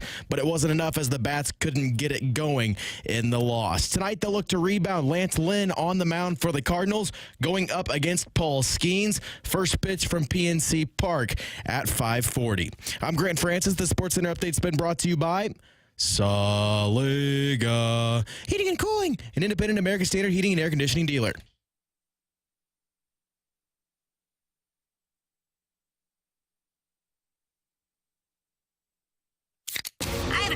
It's time for the Fast Lane to answer your sports questions. I want to ask you a bunch of questions. I want to have them answered immediately. Asking me all these weird questions. Answer the question. Answer the question. Answer me! The Sports Six-Pack is now. It's the Fast Lane on 101 at ESPN. Jamie Rivers, Carey Davis, Andrew Marsh. Marsh has got our questions from the Sports Six-Pack. Question number 1. All right, from the 417, if you had a first pick in a fantasy football league with whatever rules you normally play, who would you take first and why? Christian McCaffrey. Yeah, that's kind of the go-to there. He's Not gonna, a bad choice. He's going to impact. I mean, you talk about running back that could get you 1,200 yards rushing and how many receiving, as well as all of the receptions. And he might even throw the ball a few times. He might throw the ball a few times. Like, yeah, Christian McCaffrey. No doubt about it. He's gonna. I would want somebody that's going to impact multiple areas of the game, and McCaffrey is. I mean, make sure you're taking players where the offense is like running through them, and that would be the 49ers for Christian McCaffrey, despite having Kittle and Deebo Samuel and Brandon Ayuk for the time being. So that'd be my guy. Lamar would be a good pick for me. Lamar is a great one for a Lamar quarterback. brings a lot of different. Yep. First pick? If you got the super A lot of flex, rushing yards there too. which we were in a super flex last year with our 101 league. I don't know what we had, actually. I didn't have enough rough. time to draft. Yeah. Was that the 32nd draft, or was that the year Yes. before? Yeah. It's very fast. That was rough. Very quick. I wonder what we're going to do this year. Should we make a play to not have super flex? I hate super flex. I'm not a fan of it either, having 2 quarterbacks playing at the same time, because you never get the value of that second quarterback. It's always a guy. It's like Eli Manning in his last year. I've had him. It was so frustrating. I just wish come on. It's bad. Yeah. Like Ben in his last year. Not great. Not a lot of yards there. Not even good. Not a lot of. Made the playoffs though. He did. Did he? Yeah, the team did. They did. He couldn't throw the ball 2 yards. He couldn't. Couldn't run 2 yards either, Couldn't run Anthony. 2 yards. Love big fella. It was rough. Yeah. Tyreek Hill is on the list as, he's going to be electric. Any Miami player, they're going to run and throw the ball a lot. Mm-hmm. I'm feeling like maybe not with the first overall pick, but I think you're going to see a lot from Saquon Barkley. I just feel it. In the division that he's already accustomed to, on a team with so many other weapons. Like, I think Saquon Barkley is going to have a really good year. If I'm going running back and I'm not able to get a Christian McCaffrey, I'm probably leaning towards a Saquon Barkley. I think if you go wide receiver, you can't go wrong with Tyreek Hill. Jamar Chase is going to be up there as well. So where do you guys like picking, though? Do you like picking first, second, in that top 5? Obviously, you have the snake draft. You don't? I don't play fantasy football. Really? Listen, I'm all about fantasies, but not fantasy football. We can't. Here's the thing. Talk about your fantasies. Like fantasy hockey, fantasy baseball. Yeah. I thought. What are you talking about? When left. Jamie, have been I just fantasy football is too much homework for me. Too much, right? Too much crap to do, Anthony. Fantasy baseball has to be hard. I cannot stand fantasy baseball. It's easy. You just set it and forget it. Definitely not. No. I do feel tell him wash. Incredibly hard. I do feel like if Jamie was into fantasy football, he would be really into fantasy football. Probably. Like, you're the type of person, when you get into something, you go right into it. When I get into it, I go hard. Yes. For sure. You're right, Marshy. You know me well. I do. So. What are you doing? What? What are you talking about? You know you can't set them up that way. What's wrong? I'm passionate about these things, Anthony. You see me when I get something. Yeah, I get into it. You're right. Yeah, you're right. And when I get it, I go all in. Yep. Jameer Gibbs? 6th, 7th, or 8th. Yeah. 6th, 7th, or 8th is where I'd like to. I'm good with 3, 4, or 5. 3, 4, 5 is Yeah. okay. Bijan Robinson should be. He should be overused this year. Jameer Gibbs, if he didn't have David help, Montgomery. Yeah. I'd rather have Bijan. You know who upsets me, and I think he's probably a really good guy. Uh-oh. But he bothers me as a fantasy player. I want to guess. Is it running back? Okay, sure.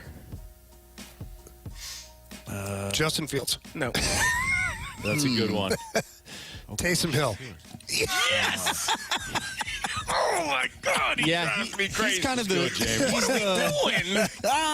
Get the damn ball to Alvin Kamara. Come on. Dude, you can make him a...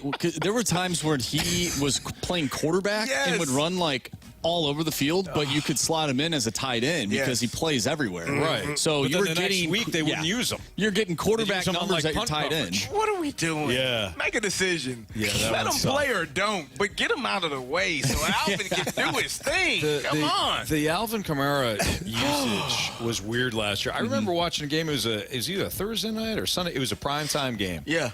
And they had Alvin Kamara. They'd run him like once, take him off the field. I remember that. Like, yes. What? Yeah. What? They don't know what they're doing. Yeah. You pay a running back, to me, you better, or take him in the top 10, you better use him on damn near every down. You should. Like, that's your guy. Like the way they use Christian McCaffrey, that makes sense. You got to pay him. You traded for him. Use him. I agree. Kamara, like, we're going to pay you, then not use you. Okay, that makes sense, Saints. Save me. I'll go somewhere else. Yeah, he's like, that's fine. I'm fresh. Okay. I'll have another couple of years on the back end of this deal. No kidding. Question 2, please. Question number 2. This one comes from Grant Francis Fan Club. Do any of you have a go-to when you need an obscure former athlete for a joke? Oh, yeah. So, Helmut Balderas.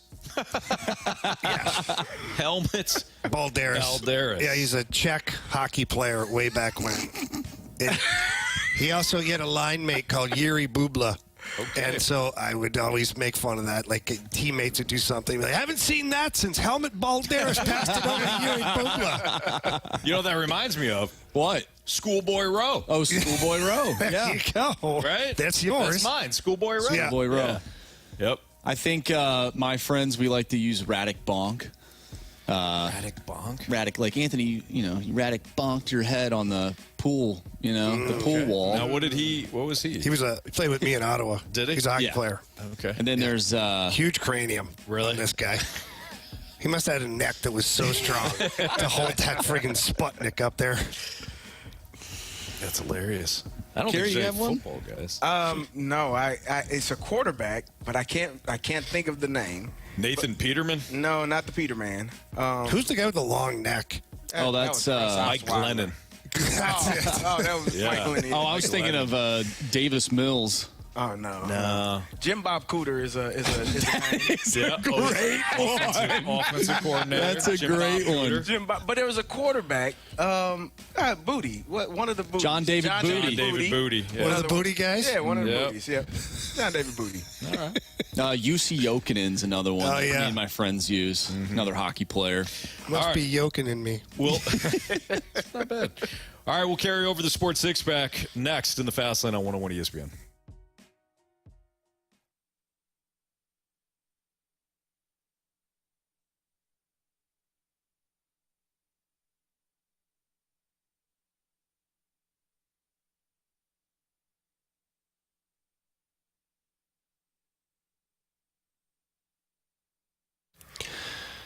Johnny Londuff Chevrolet is your one-stop shop when it comes to brand new vehicles or pre-owned vehicles. You want to definitely stop by there. They've got great inventory. And what's great about Londuff Chevrolet is they've got the suggested retail price and then the Londoff price, and it really is spectacular. Back in the day when people used to go buy a car, you used to sit there and have to haggle to get the price down, and you're stressed out and nervous. Not anymore. Londoff Chevrolet makes it so easy for you. They show you the suggested retail price, and then they show you the discounts that you're getting with Johnny Londoff Chevrolet, and it really is a no-brainer at that point. And then the process from there is so simple. The representatives give you all the information. You sit there, and if they have a question, you ask it. They show you. They explain how the financing is, if you're financing the vehicle. They let you in on the lifetime warranty that comes with the brand-new vehicles and certain pre-owned vehicles as well. They also go as far as to set you up with your first service appointment. So if you're ready to drive off the lot, you can already have your first oil change scheduled, because Johnny Londoff Chevrolet, they want you to love your vehicle, take care of your vehicle, and always be able to drive in style with a Londoff Chevrolet car or truck. So please stop by either location. They've got two of them now, the original in Florissant, Missouri, and the brand new Londoff Autoplex located out in St. Peters right off of Highway 70. If you go into those locations, please tell them that Jamie Rivers sent you in. And if you can't get there in person, please get there online. Visit them at londoff.com or londoffautoplex.com. Are you kidding me?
We're back to the Fast Lane at Blues Youth Camp. Brought to you by E&B Granite, Bernie Federko's only choice for granite countertops, cabinets, and flooring. I have a question. It's time for the Fast Lane to answer your sports questions. I want to ask you a bunch of questions. I want to have them answered immediately. Asking me all these weird questions. Answer the question. Answer the question. Answer me! The Sports Six-Pack is now. Let's continue our Sports Six back from Sensing Community Ice Center. Carey Davis, Jamie Rivers, Anthony Stalter, Andrew Marsh with question 3, please. Question number 3. We get a question from Thanks Dad. Carey Davis, that thing. He did. I did. Helps to turn on your mic, Marshy. I got it, though. We figured it out. Thank you. Good job. Is Andre Pallante the new John Gant or Ponce de Leon? Now, that's not Juan Ponce de Leon, the Spanish explorer. That is Daniel Ponce de Leon. Starting him is working for now, but he's not going to hold up forever. That's not a bad comparison there. Why are we being negative about this guy already? Why you guys do that? Well, why do we do this? Yeah, I think it's because of history. The Cardinals tend to have these sorts of pitchers where you're like, man, he's looking pretty good, and then you put a little bit too much on him. Kind of like what Jamie did a couple weeks ago. Exactly. Yeah. And then all of a sudden you're like, oh. It's my fault. Yeah, that makes sense. Clearly. That day was. It was. I owned it. Yep. His game just imploded. Right in front of us. Right in front of my eyes. Right after you had given him a little love. Yeah. I did. So Pallante is going to be 26 here in a month or so. A couple months. I thought you were going to say a couple of years. No. I was like, geez, Carey. that would make him 24, Jamie. I know. That's why I was laughing about it. I don't know. I mean, he's been performing really well so far this year. I told you since June 1st, he's had the best ERA for the starting pitchers for the Cardinals. Mm-hmm. Outstanding.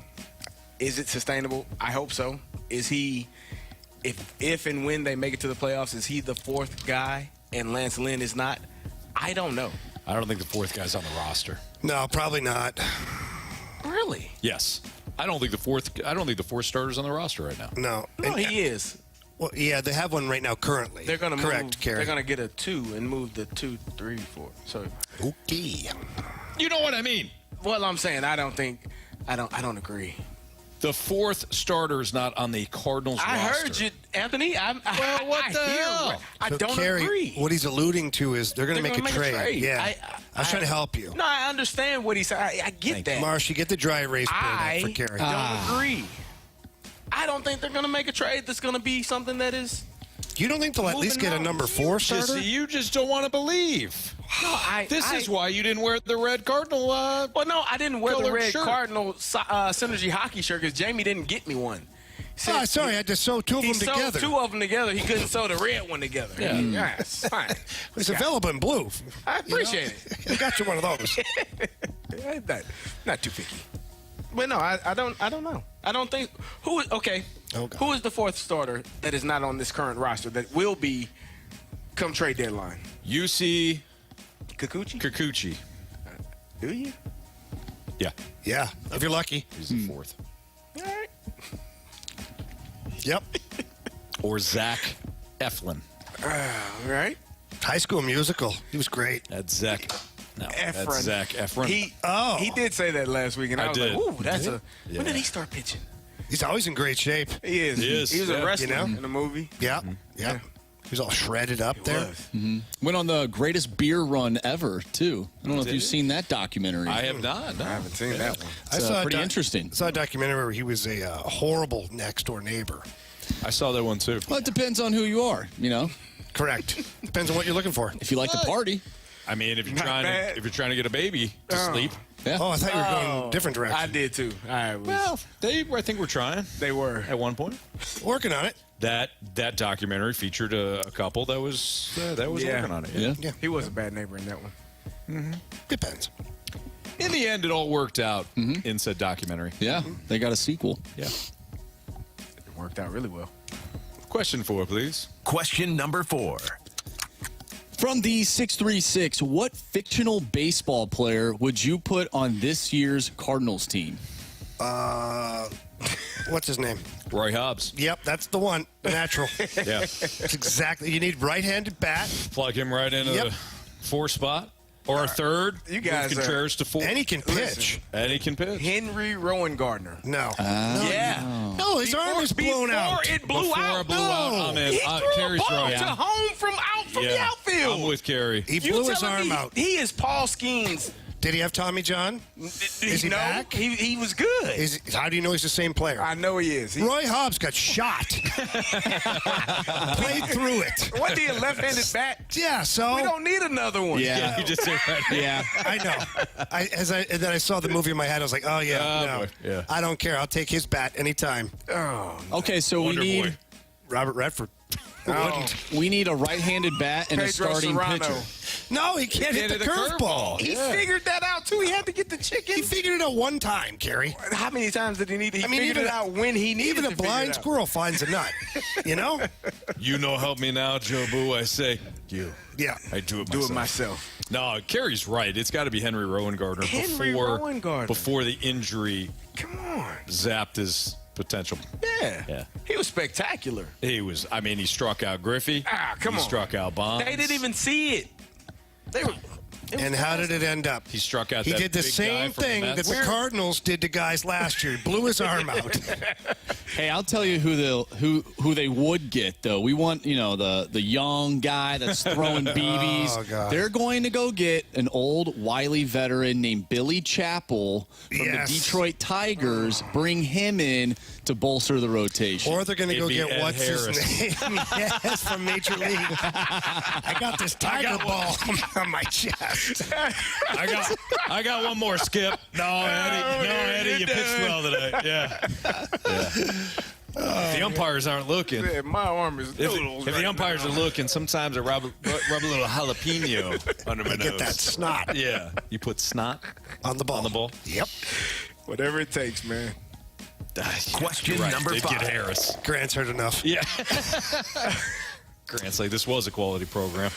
From the 417, give me those way too early Super Bowl NFL predictions. Oh, Lions Chiefs in the final. Lions thump them. Patrick It's Mahomes. actually not a bad. Yeah, it's not. Patrick Mahomes. It's not a bad prediction. Have you seen Dan Campbell, coach?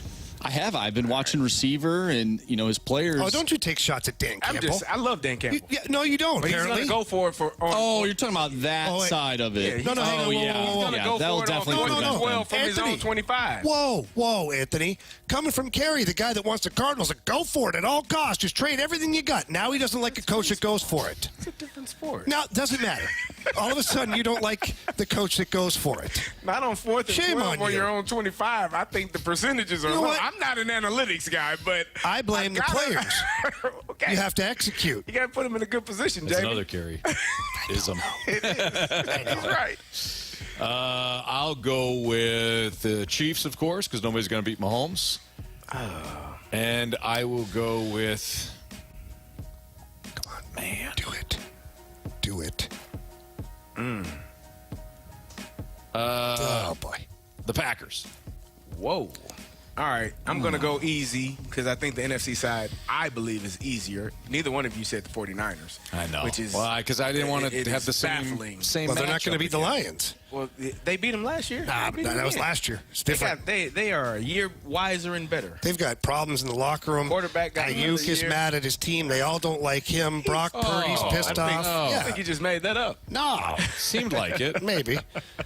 I'm going to go 49ers. I'm going to go the same matchup I said last year. I almost 49ers, did that Ravens. too, but... Oh, Ravens. Yeah. Didn't we say we both said 49ers, Ravens? We all did. three of us. All three of us said Yeah. it. I'm going to go back Like to right now? No. That's what we said last Like year. a year ago to the That's day. right. We forgot Possibly. we forgot about Patrick Mahomes. Shame on I don't us. think we forgot about him. Well, yeah, you kind of said that guy is not really as good as they make him out to be. Well, he never did said for that. 2 weeks. I And just then didn't weeks, like he him. just- I just didn't like him after that was you that quarterback. said that. Yeah, I was like, this guy's annoying. Yeah, Jamie, right. It's annoying. Really? Yeah, he'd be annoying to me as a teammate. Yeah, if he can win, I'll take him. I get it. I would too. If it was my team, I'd be like happy that he's playing, but he just kind of annoying. You know, those guys are sometimes a little quirky. I'm going to go with Joe Burrow and the Cincinnati Bengals going up against Philadelphia in the Super Bowl. Joe Burrow showed up today looking like Eminem, a young Slim Shady. I don't know if you saw that. I did. I liked it. Yeah, I mean, how could you not pick that guy to win The this, or at swagger least that go to that the guy's Super Bowl? got, man. I'll give him that. He's got swagger. Yeah. All right, we have the Gauntlet coming up next, and we have somebody right here for a live Gauntlet. Trying to intimidate us. That's right. SNT. Gauntlet next on 101 ESPN.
Jamie Rivers, Anthony Stalter, we got our guy Stewie from Stewart's American Mortgage Corporation on the line right now. And Stewie, one of the questions that I often wonder about is FHA versus conventional loans. What are some of the pluses and negatives, and what are some of the benefits right now? Well, Anthony, here's what we got to talk about, really. When you do business with us and you're a customer of ours, we watch out for you. Banks are out there. They want to get the maximum interest rate they can, make the most amount of money. With us, when you're an existing customer, we see what you have and whether or not it's an opportunity to refinance for free. So now rates are lower than they were last year. We're calling all our customers back and refinancing them right away. Some of our customers have to go FHA. Now, with FHA, if you borrow more than 90% of the value of the property, the PMI, that nasty PMI, never, ever goes away. So we just refinanced a customer, had an FHA loan, went from FHA to conventional, dropped the PMI, cost him nothing to refinance. He's saving 0.5% on the interest rate, plus he's dropping the PMI, a total savings of $396 a month. And guys, you think it cost him any money? No. No, nothing. Zero. That's right, because he got the BIGO loan. No closing costs at all. So free, didn't cost him a dime. Rates go down later. We'll do it again.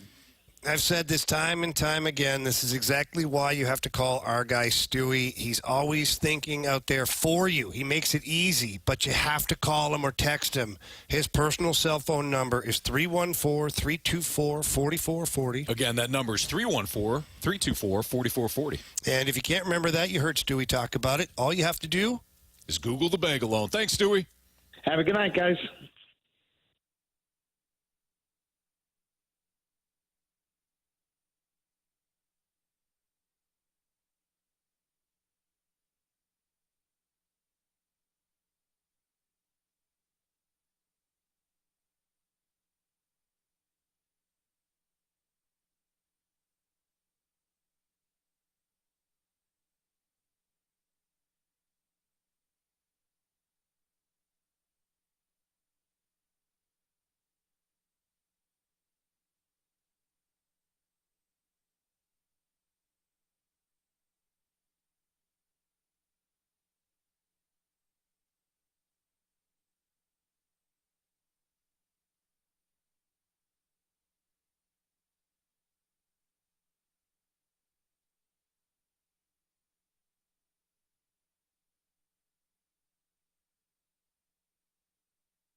All right, it's Fastlane on 101 to ESPN. Time for the Gauntlet, live from Centene Community Ice Center. 404, your time check, brought to you by Clarkson Jewelers, an officially licensed Rolex jeweler, with Jamie Rivers, Carey Davis, and Andrew Marsh. I'm Anthony Stalter.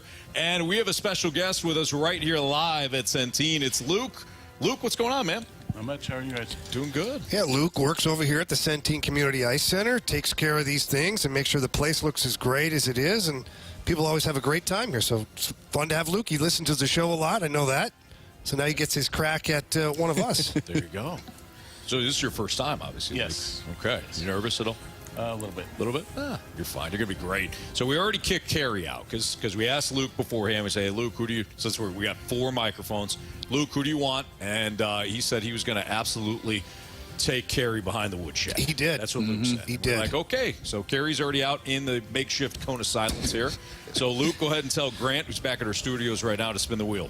Spin that wheel, Grant. Find out what you get. Now, you indicated to us that you were hoping for baseball. That would be the preference. Let's see if sometimes the wheel is evil. Real biatch. Evil. Well, yesterday it was dead center hockey. Today it is dead center baseball. Oh, there you go, Luke. Let's go. There we go, baby. All right. So Luke knows because he listens to the Fast Lane Daily. But for those that don't, and you're listening right now, Luke and Carey are going to get the same 4 baseball questions. Each question is worth 2 points. Unless they ask for the options, then those questions become worth only 1 point. What if they get the answer wrong? They get nothing. That's right. It's unforgiving here. All right, Luke, are you ready? Yep. Question number 1. The recent MLB All-Star Game on 101 ESPN featured 8 Phillies and 6 Dodgers. Can you tell us the one other National League club that had at least 5 representatives? 5 representatives.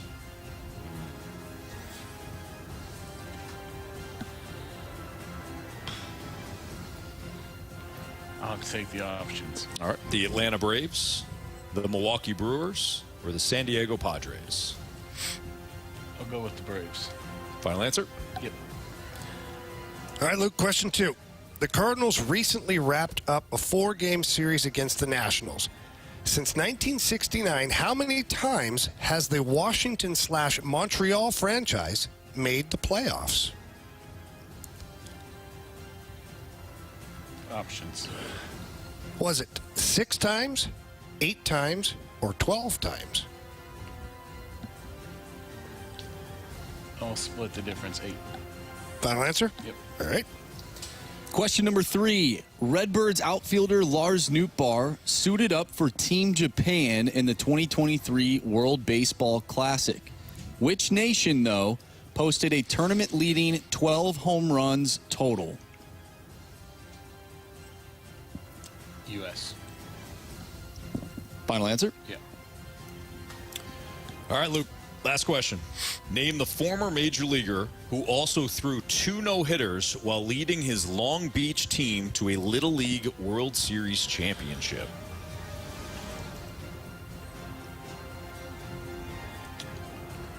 It's not Todd Frazier.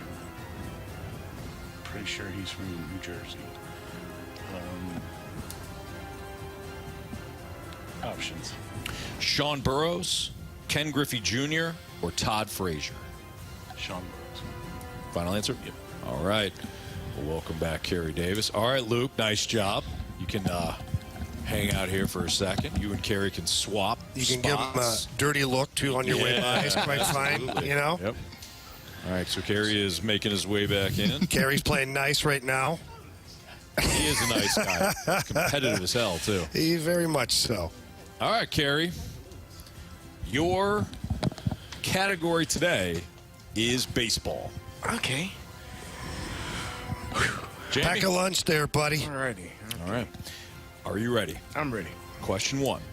The recent MLB All-Star Game on 101 ESPN featured 8 Phillies and 6 Dodgers. Can you tell us the one other National League club that had at least 5 representatives? I don't know why that word's tripping me up here. Representatives. It's a struggle for you. Yeah. I keep wanting Dodgers and Phillies? Okay. Yeah. So it have to be a team that's good, right?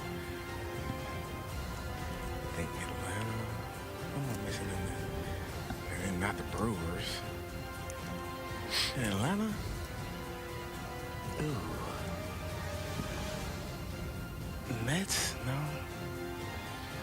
Give me a second.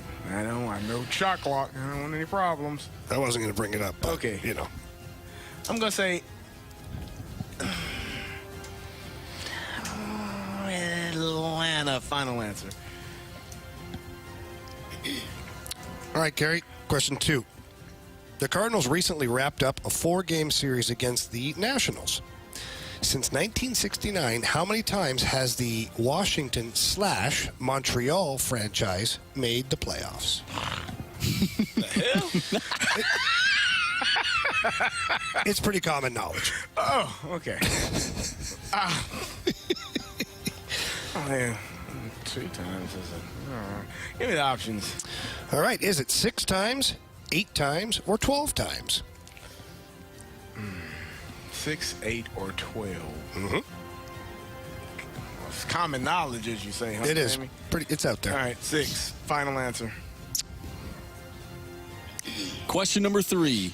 Redbirds outfielder Lars Nootbaar suited up for Team Japan in the 2023 World Baseball Classic. Which nation, though, posted a tournament-leading 12 home runs total?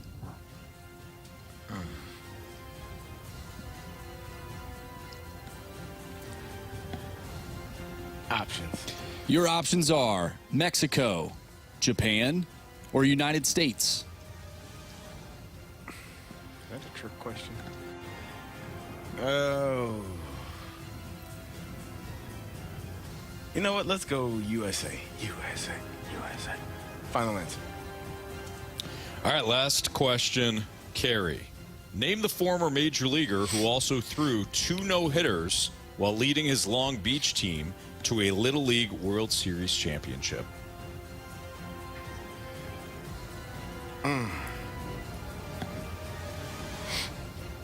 Options.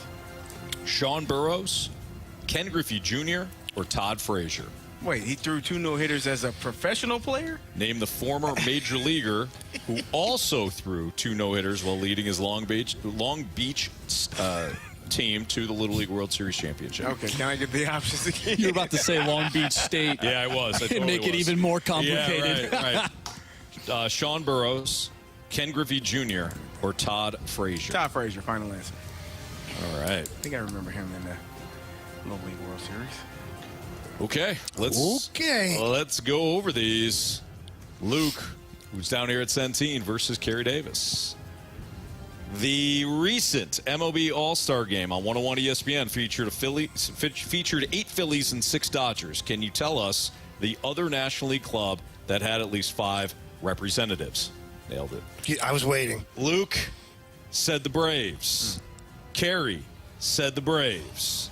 Final answer is the San Diego Padres. San Diego Padres. They had Tatis Jr., Luis Ariz, Jackson Merrill, Jerkson Profar, and Robert Suarez. So 0-0. Now, Carey, you didn't take the options on that one. You could be up 1 if it was the Braves. It is not. Okay. All right, question 2. The Cardinals recently wrapped up a 4-game series against the Nationals. Since 1969, how many times has the Washington-Montreal franchise made the playoffs? Luke, you said 8. Carey, you said 6. Correct answer is? It is 6 times. 6 times. So Carey's on the board. Common knowledge. 1. It's out there. Nothing lead. And from these dates, it looks like there's a reason they left Montreal. Yeah, okay, don't start. Because the Expos were the best team in baseball when there was a dang strike that went on. They were mopping the floors with everybody. Major League Baseball couldn't handle a Canadian team dominating, so they threw the whole season. That's it. Didn't the Blue Jays win the World Series like the year before? No, they won back-to-back a couple of years before. That's why Major League Baseball was mad. I got They said we can't have a Canadian there's only 2 Canadian teams. You can't have them winning every World Series. Yeah, it's an American pastime. Sure is. Yeah, sure. Yes. Yep, that makes sense. If only the NHL would do the same thing. Yeah, that would be nice. All right, so Carey's up 1-0 over Luke. Name the former major leaguer who also threw 2 no-hitters while leading his Long Beach team to a Little League World Series championship. Carey, you said Todd Frazier. Luke, you said Sean Burroughs. Correct answer is? Sean Burroughs. It is Sean Burroughs. We have a tie. We 1-1. do. 1-1. Last question. Comes down to this. Redbirds outfielder Lars Taylor Tatsui Nupar suited up for Team Japan in the 2023 World Series Baseball Classic. Which nation, though, posted a tournament-leading 12 home runs total? Carey, I could see why you'd say, is this a trick question? Because Japan was one of the options. Yeah. So you could have eliminated Japan right then and there. You did. You took the U.S. Well, Luke also took the U.S. The other option, Mexico. Correct answer is? It is the United States of America. That's correct. Nice job, guys. So we, of course, are going to... Luke didn't need the options. I knew it. Wisely. Yeah. Nice job, Luke. Nice job, Luke. Luke won 3-2. Virtually off of that question right there. Luke didn't need the options on the U.S. So, Luke, you're around tomorrow at Centene? All right, perfect. He said yes. So Luke's going to be right back here. He'll take on either Jamie, Marsh, or me here at Centene. Nice job, Luke. Good job, Luke. All right, nice work. Again, Luke works here at Centene. And should we talk about the news? Why not? Let's do it. All right. So, Jamie, go ahead. Andrew Marsh has had a bucket list item that he has brought up a couple times. A couple hundred times. And he brought it up yesterday's show. Got annoying with it, hasn't he? And that bucket list down. item for him is to drive the Zamboni. Yes. So when I got to the rink here today, talked to Luke. Luke came down, talked about making Marshy's dream come true. Yep. He brought in Casey, the head Zamboni driver. Tomorrow at noon, Andrew Marsh will be driving the Zamboni All right. on the USA hockey rink. Yes. Come on down and support Marshy. Yes. Attendance is free. It's general admission, but it is free. Yeah. It'd be fun to get a section out there with some Marshy pictures, maybe a big fat head. Marsh, this could be perhaps the biggest week of your life. It could be. You drive the Zamboni, and then you lead us to victory in the home run derby. Yeah, with a broken wing. With a broken wing. Yeah. I hope it doesn't affect your Zamboni drive. I don't think it will. I'm more of a right-handed wheel guy. I kind of the left hand is kind of just for chilling. So, but if I need to, shave the ice, maybe I need to switch to the left hand, get the wheel going, to make sure. See, this is why. And then you gotta pump the water. Pump the water. Really? Yeah. There's a lot into this. There is. It's not just driving around looking pretty. I thought you just drove it around and it did everything itself. It's very scientific. No. Well, there you go. So Marsh, big news. Marsh has got a big day tomorrow. Jamie hooked it up, and Centene hooked it up. So we appreciate thanks that. to Luke, Casey, and everybody here at Centene. Yeah. All right. It's Fastlane on 101 to ESPN, and Luke did not swap. Trade. That wasn't a trade. Luke's a huge Fastlane fan. And we asked him. Hey, we need a Gauntlet contestant. Would you like to participate in the Gauntlet? He said, yeah, I'd love to. So it wasn't like I want to be on the Gauntlet. That's not Luke. No. That's not our Luke. No, not Luke. No. The 314 says that is one of Riz's bucket list items. Oh, well, then we are going to absolutely shove it in Riz's face. We need to have him come out and video this. We should video it because every time we walk into the office, I just see videos all the time of them doing fun stuff. So maybe they can walk in and see us doing fun stuff. I was saying that the other day. We do need to, get more stuff videotaped. Absolutely, yeah. We should videotape each other all the time.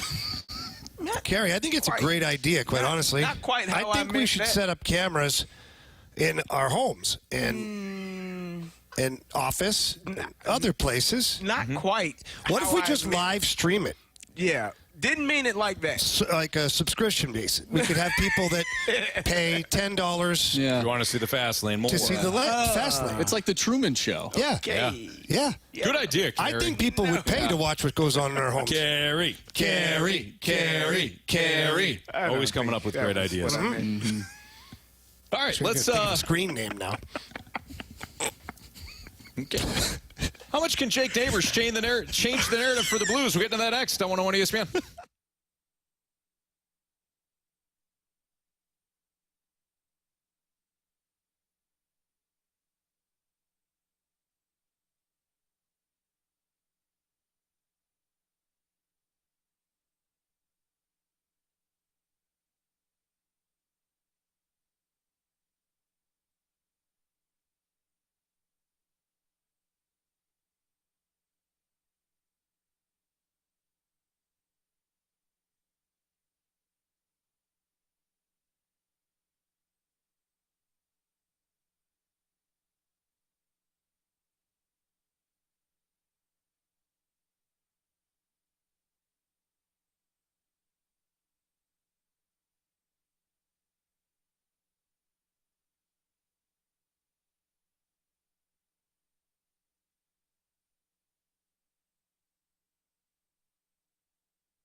Fast Lane, live from Blues Youth Camp. Brought to you by E&B Granite, Bernie Federko's only choice for granite countertops, cabinets, and flooring.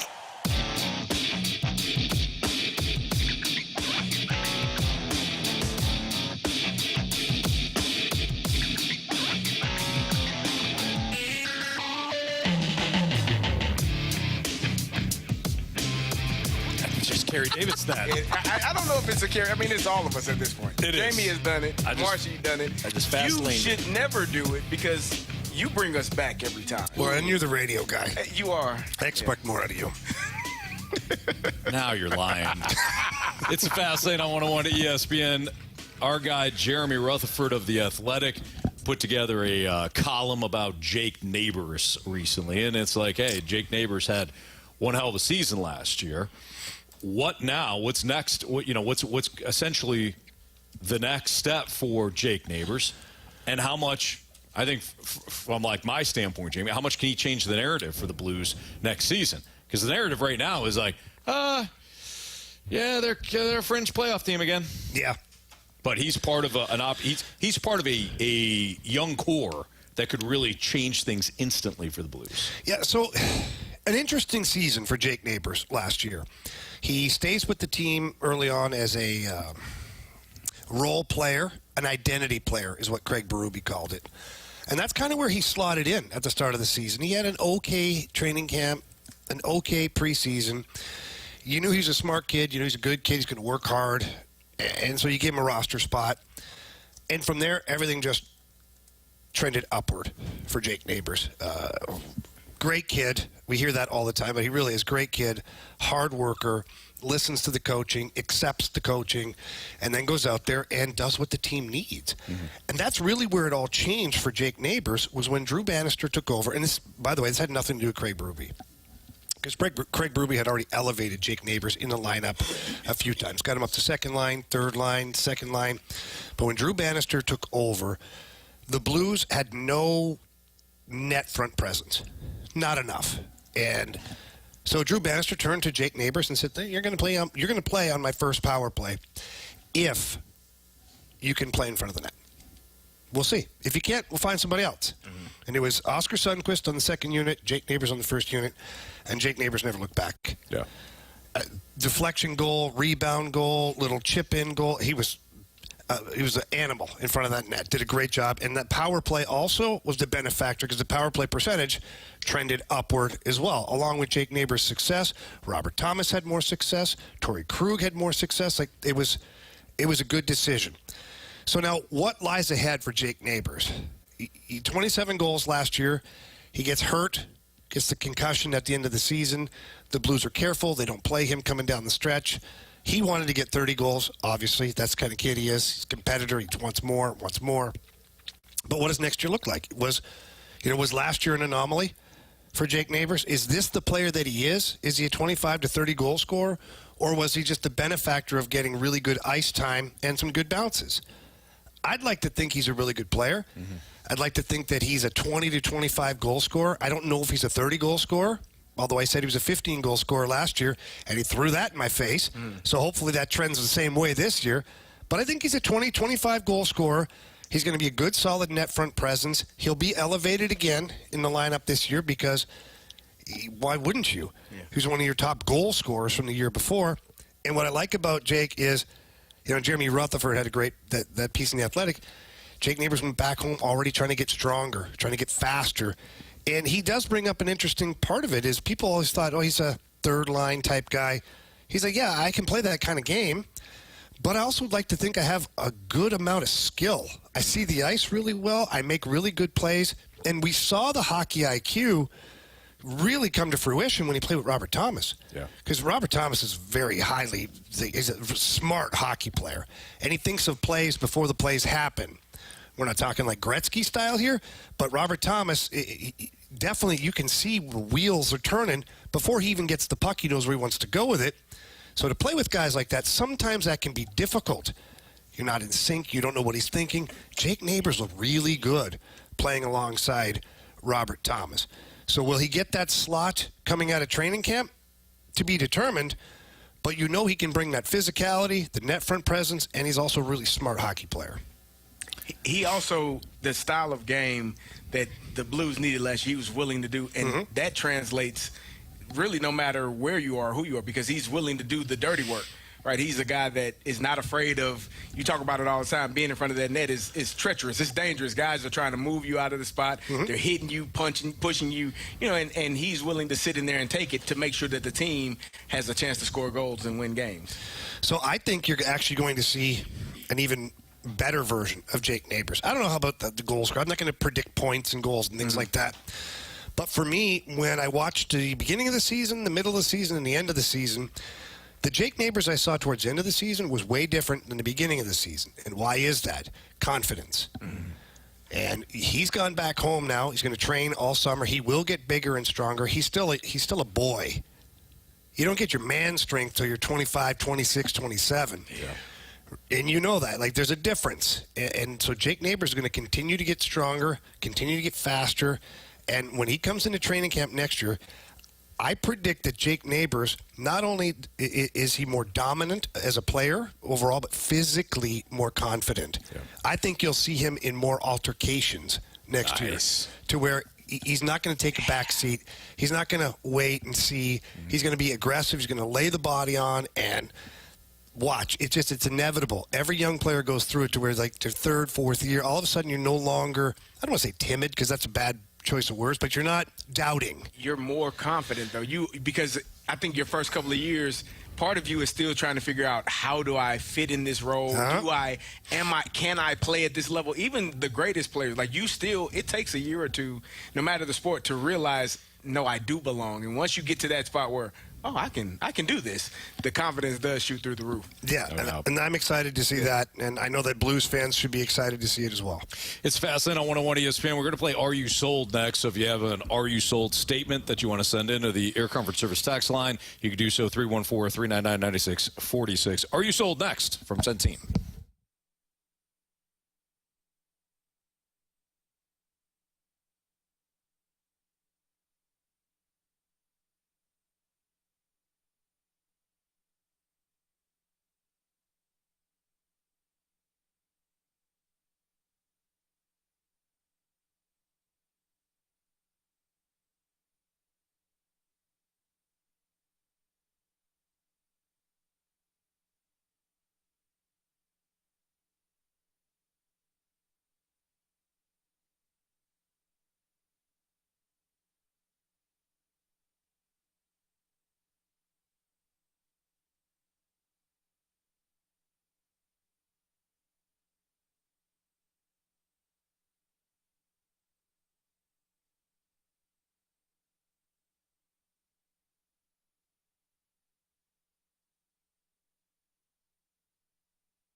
Grant Francis here with a SportsCenter update driven by Johnny Londoff Chevrolet and Johnny Londoff Autoplex. Though Andre Pallante had a good outing last night for the Cardinals, they couldn't get it done as they fell 2-1 in Game 1 of the series in Pittsburgh. Pallante went 6 innings, pitched 3 hits and 1 earned run allowed, but the offense couldn't get it going as the Cardinals fell 2-1. They'll look to rebound tonight with Lance Lynn on the mound going up against Paul Skeens for the Pirates. It'll be a 5:40 first pitch from PNC Park. I'm Grant Francis. The SportsCenter update has been driven by Johnny Londoff Chevrolet and Johnny Londoff Autoplex. See them at londoff.com. Chevy, together we drive. Are you kidding me?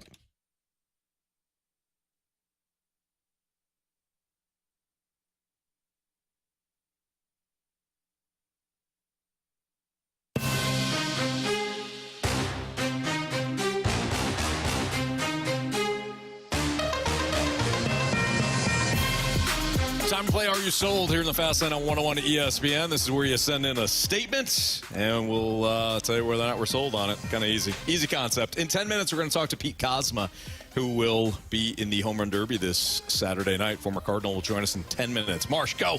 From the 636, Are You Sold that Paul Skeens is getting loss number 1 tonight? Jamie is up there. There it is. That was my moment. Like clockwork. Yep. It's up and it's good. Yep.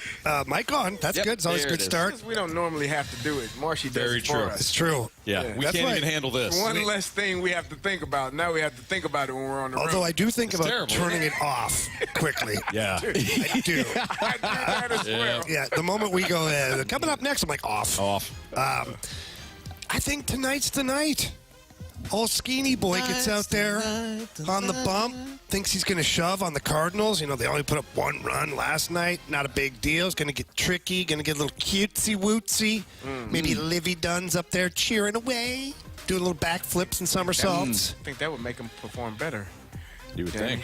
Maybe distract him a little bit. Maybe he's thinking about other performances, you know? And Maybe Like his those- next start, of course. correct. Yeah, that's what I meant. Naturally. Yeah, moving on to the next one. Yeah, exactly. And I think he's going to cough it up. I think Alec Burleson's going to take him to Pound Town in the first inning. All right.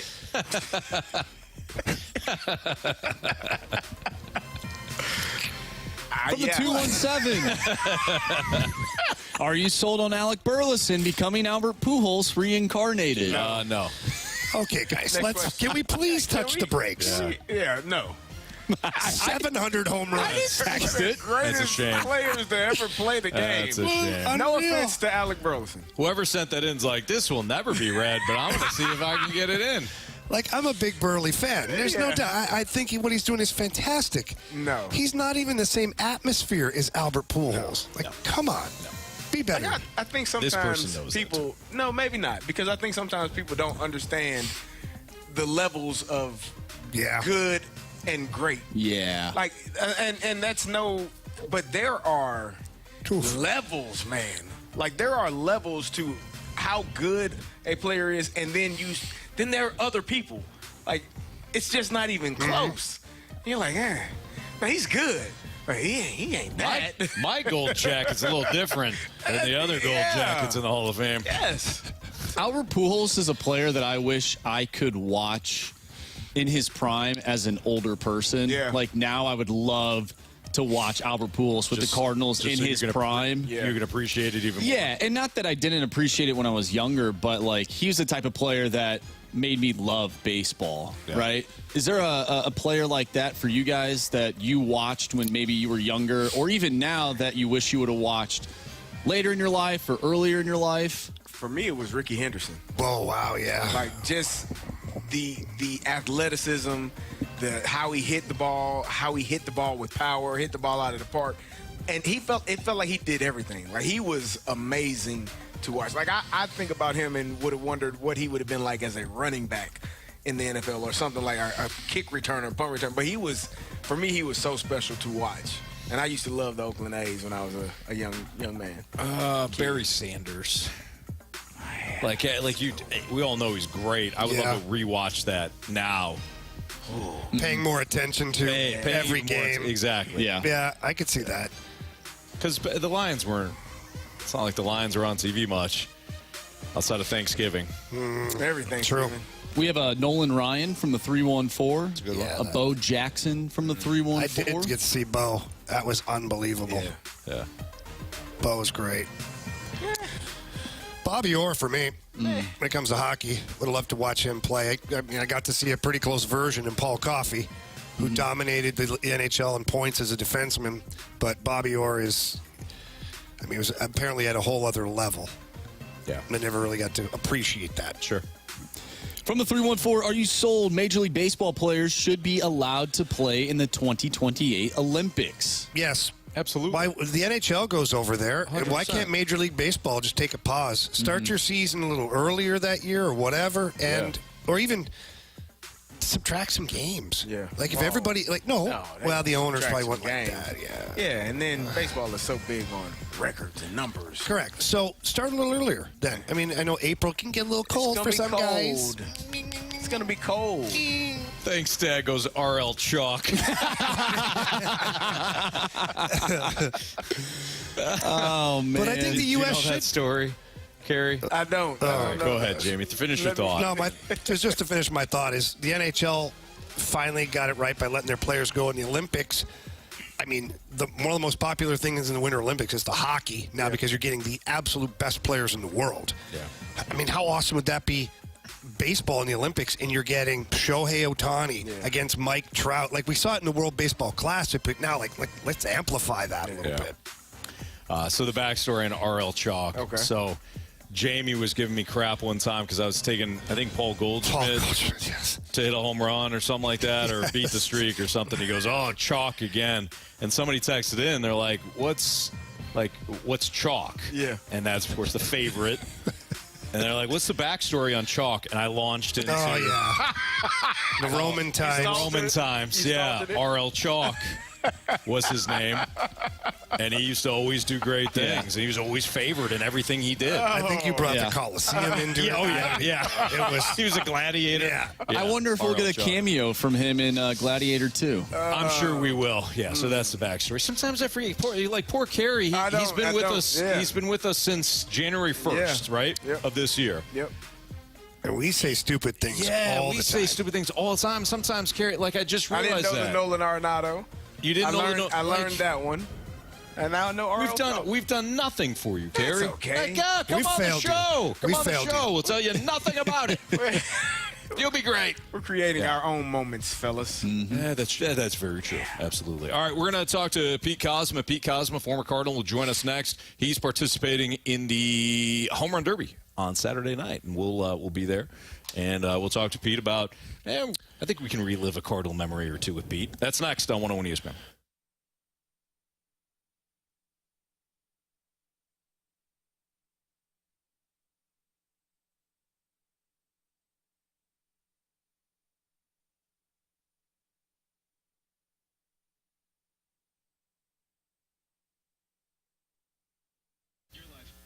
Hey, if you have any issues going on with your roof, like we certainly do at the Stalter household, we call the Happy Roof Company. I know neighbors that are calling the Happy Roof Company. I highly recommend them.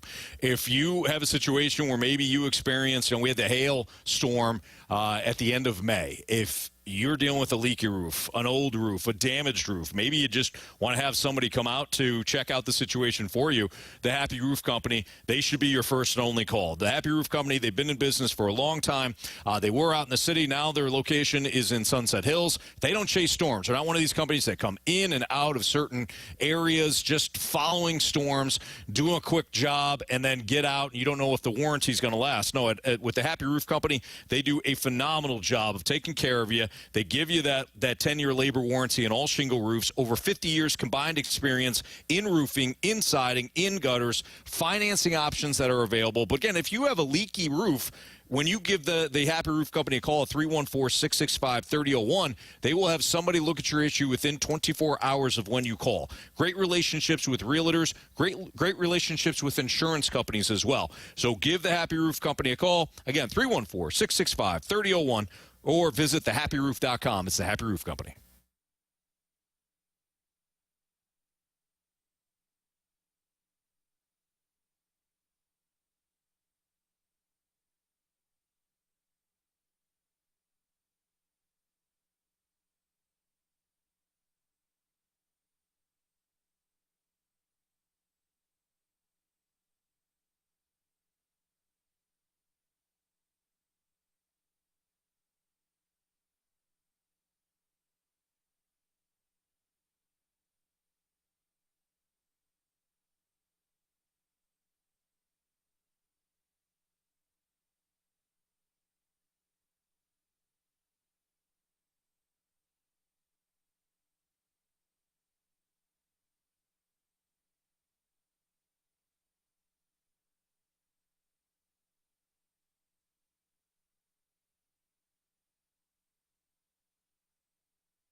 It's Fastlane on 101 ESPN with Jamie Rivers and Carey Davis. I'm Anthony Stalter. We're in a second here. We're going to be joined by Pete Kozma, former St. Louis Cardinal. He's going to be participating in the Home Run Derby on Saturday at Carshield Field in O'Fallon, Missouri. As we've reminded you, tickets are on sale. $15. Home Run Derby brought to you by Swiss Air Heating and Cooling, Faster House, and Zwickle Light. We, of course, will be participating in the softball Home Run Derby against the Rizzuto Show at 105.7 The Point. So let's head to our 101 ESPN Celebrity Line. We're joined now by the former Cardinal, Pete Kozma. Pete, how are you today? Doing great. How are you guys? We're doing great. We appreciate you joining us. We'll see you on Saturday night for the Home Run Derby. We had Ank on earlier, and we asked him if he was taking swings. He's like, yeah, kind of. What about you? Are you participating in any live batting sessions to make sure that you're up to speed for the Home Run Derby? I think I got a couple more days, so I think I can get a couple in before Saturday. Okay. Gonna cram for the test. You're going to slow play it, Pete. Oh, yeah. I mean, I don't want to do it too early, then I'll forget. Don't peak too soon. There you go. Yeah. Pete, you're not too far removed from the game. You last played for the A's in 2021. How much have you followed of the current Cardinals? Have you kind of been watching them of late, and what are some of the guys that have really stood out to you? So I've been watching a little bit here and there. Haven't been watching every day, but obviously being a teammate of Marmol's in the minor league coming up, and being a longtime teammate of Descalzo coming up, and Pop at third base. Like, he was my manager for 4 years coming up in the minor league. So it's just, there's still like a lot of guys, are still there, and they're going through the process, going through, I guess, the struggles of this year and last year a little bit. But it's just kind of watching and kind of seeing how the younger guys are able to adapt a little bit, and watching the older guys still, doing what they're doing, at my age and all that stuff. So it's kind of cool to see those guys still doing it.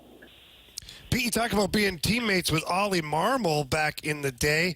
Tell us what Oli Marmol was like as a teammate. I know a lot of people here, obviously he's the manager, but they don't know that side of Oli. Yeah, he was a phenomenal teammate. Probably one of the best around, and I think that might have been one of the reasons why he got into coaching, right after he got done playing. So it, doesn't really surprise me that he was going into that right after that. But he's a 6th-round draft pick the same year as me and Descalzo. He was a good ball player at the College of Charleston. So he played alongside Brett Gardner, in college. So there's a lot of, he was a pretty good ball player too. Pete, you played the majority of your career at shortstop and did a really good job. Have you had a chance to check out this rookie phenom that the Cardinals have in Mason Wynn? And if so, what have you seen from him in his game? So I haven't been watching too closely. I've seen a little bit here and there. But this is his rookie season, right? Like he's been, he's been holding his own really well. And, you guys know more than anybody, watching a rookie in the second half of the season, like, is kind of where you kind of see if he's gonna, taper off, or if he's gonna, catch a stride, or even hit an extra gear, or see how the league is gonna be able to, adjust to him, or how he's gonna adjust to the league. So it's a little early, but he's been playing really, really, really well from what I've seen. Now, our good friend Anthony Stalter played college baseball. He was a shortstop. They moved him to second base. He didn't take it too well, Pete. And so I want to know what makes a shortstop stay at shortstop and not have to get moved like our good friend Anthony Stalter did. Arm strength, right, Pete? Well, it's a very demanding position, just like catching. Like, it's one of those things. Like, you're either built for it, made for it, or you have somebody who's maybe a little bit better at that position than you are coming through. Like, you can't there's no false steps at shortstop. You can't lose a step at shortstop. You can get away with it at third, second. But I mean, if you still have the arm strength, you can move over to third. I mean, it's a very, very demanding position, and you gotta stay on top of it at all times. So there's no room for error. Pete, when your baseball career came to an end, when you decided to retire, what have you done with yourself following the game? Are you involved in any coaching, whether it be the youth level or even higher or anything like that? So actually, after my season in 21, I actually played some independent ball outside of Kansas City. I actually was playing alongside with Matt Adams in Kansas City 2 years ago in 22. So we were playing together there. And then last year, I was just outside Chicago. It's the old Midwest League team, the Kane County Cougars. So I played for them. They're a new independent ball club. So I played for one of those teams the past couple of years. So this is actually the first summer that I'm not playing baseball or doing anything like that. But I am coaching. I'm helping my buddy. I don't know if you remember the name George Frazier. Yes. Yep. Absolutely. So his son, me and his son are very, very good friends. So George passed away last summer, and then his son took over the head baseball job at one of the local high schools here, and I'm helping him at one of the local high schools here. Nice. Pete, any desire to follow that up a little bit? I know in my career came to an end and I retired. I got into the coaching and started with youth hockey, and then you kind of work your way up and whatever. Any desire for you to pursue this at a professional level?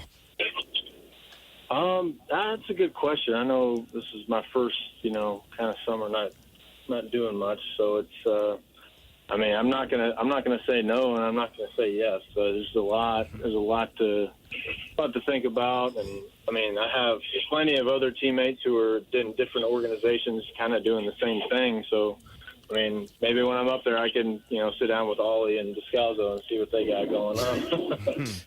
There you go. It's not a bad idea. Hey, Pete Kozma is joining us right now on the Fast Lane on 101 at ESPN. Again, Pete is going to be participating in the Fast Pitch Home Run Derby on Saturday night at Carshield Field in O'Fallon. But Pete, before we let you go, we talk a lot about the Cardinal way. Now, you were drafted in this organization, you were developed in this organization, and I think a lot of times people are like, well, what is the Cardinal way? And we try to explain it, but you were actually in the organization. So if you were to describe the Cardinal way to us and our listeners, how would you describe it? So it's kind of whenever, I know this was a long time ago, whenever I was coming up, and LaRussa, he was the manager at the time, and we were very veteran heavy, with Chris Carpenter, Yachty, Wainwright, Albert, and all those guys, and they kind of helped shape that to the Cardinal way. I don't know who came up with it or how it was. Maybe it was another one of the coaches who might have passed away, while I was coming through. But it's just like the way we go about our business. We have high expectations coming into spring training every year. We expect to play the game at a certain level at all times. There's no giving up. There's no, all right, the game's over, let's go to the next day or anything like that. It's just living pitch to pitch and trying to win, every little inch we can get while we're out there. So it kind of carries into our character as well. It kind of goes throughout, the organization, throughout the minor leagues too. Absolutely. Pete, we appreciate you joining us today. Thank you so much. We'll hope to run into you on Saturday, and we should be going to be a good game, I think, or a good night, I should say. Going to be a lot of fun. So we appreciate the time. Thank you, guys. I appreciate it. Excellent. All right, Pete, we'll catch up with you on Saturday. All right, bye-bye. There you go. Pete Kozma, former Cardinal here in the Fast Lane on 101 at ESPN. Should be a good event. Yeah, we're going to have fun. It's going to be great. All right, I'm excited. You guys excited about it? I am. I look forward to it. I get fired up. Well, I'm a little worried about Marshy. Uh-oh. He hurt his shoulder earlier batting right-handed. He's a lefty. And then last break, he decided to walk into the TV. I did. And bang the same shoulder. Yeah.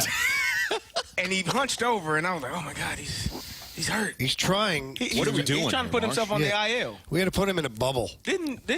Which pitcher? Was it Chris Sale that hurt himself? Did he fall in the bathtub? I think it was a bicycle accident. Bicycle? Or maybe it was a motorcycle. It was somebody fell in the bathtub. I think he slipped in the bathtub. Yeah, didn't he do that? He was reaching down to get something. I don't think that's the same story. And I believe that it's a fast lane on 101 ESPN.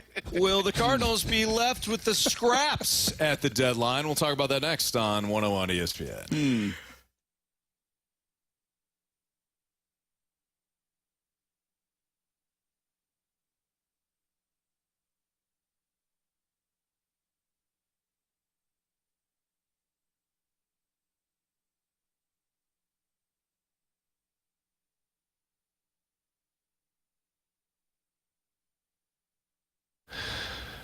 Gentlemen, are you currently using ED meds? If you are, you're probably paying too much for those ED meds. And you know what I'm talking about. You got the little blue pill, you got the gummies, all those things. You're paying too much. Head over to the medicine shop in St. Charles. They are a destination for cheap ED meds. They've got a generic called sildenafil for less than $2 a pill, prescription required, of course. And how about you stop by? My pharmacy family over there at the medicine shop, they're awesome at what they do. Whenever you go in there, if you have questions, they answer your questions. Maybe you're just not sure. Like, I have bad allergies. I've said this before. Couldn't find a way to help them out. Went in, saw the people at the medicine shop in St. Charles. They pointed me into a new direction, and it has been a lot better. And that's because I listened to them, and I went in there and asked for their help. They also have a great service, by the way. If you take medicines on a regular basis, they offer free, discreet shipping and delivery to your home or your workplace, and it is great for people with crazy schedules, maybe lots of kids in athletics or extracurriculars, maybe you travel a lot. Take full advantage of this service. It's fantastic. I use it, and I fully endorse it. So please, again, stop by there, check them out, say hi, or visit them online at their new website, stcharles.medicineshop.com. That's stcharles.medicineshop.com.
You're in the fast lane on 101 ESPN, driven by Scrap Mart Metals Recycling.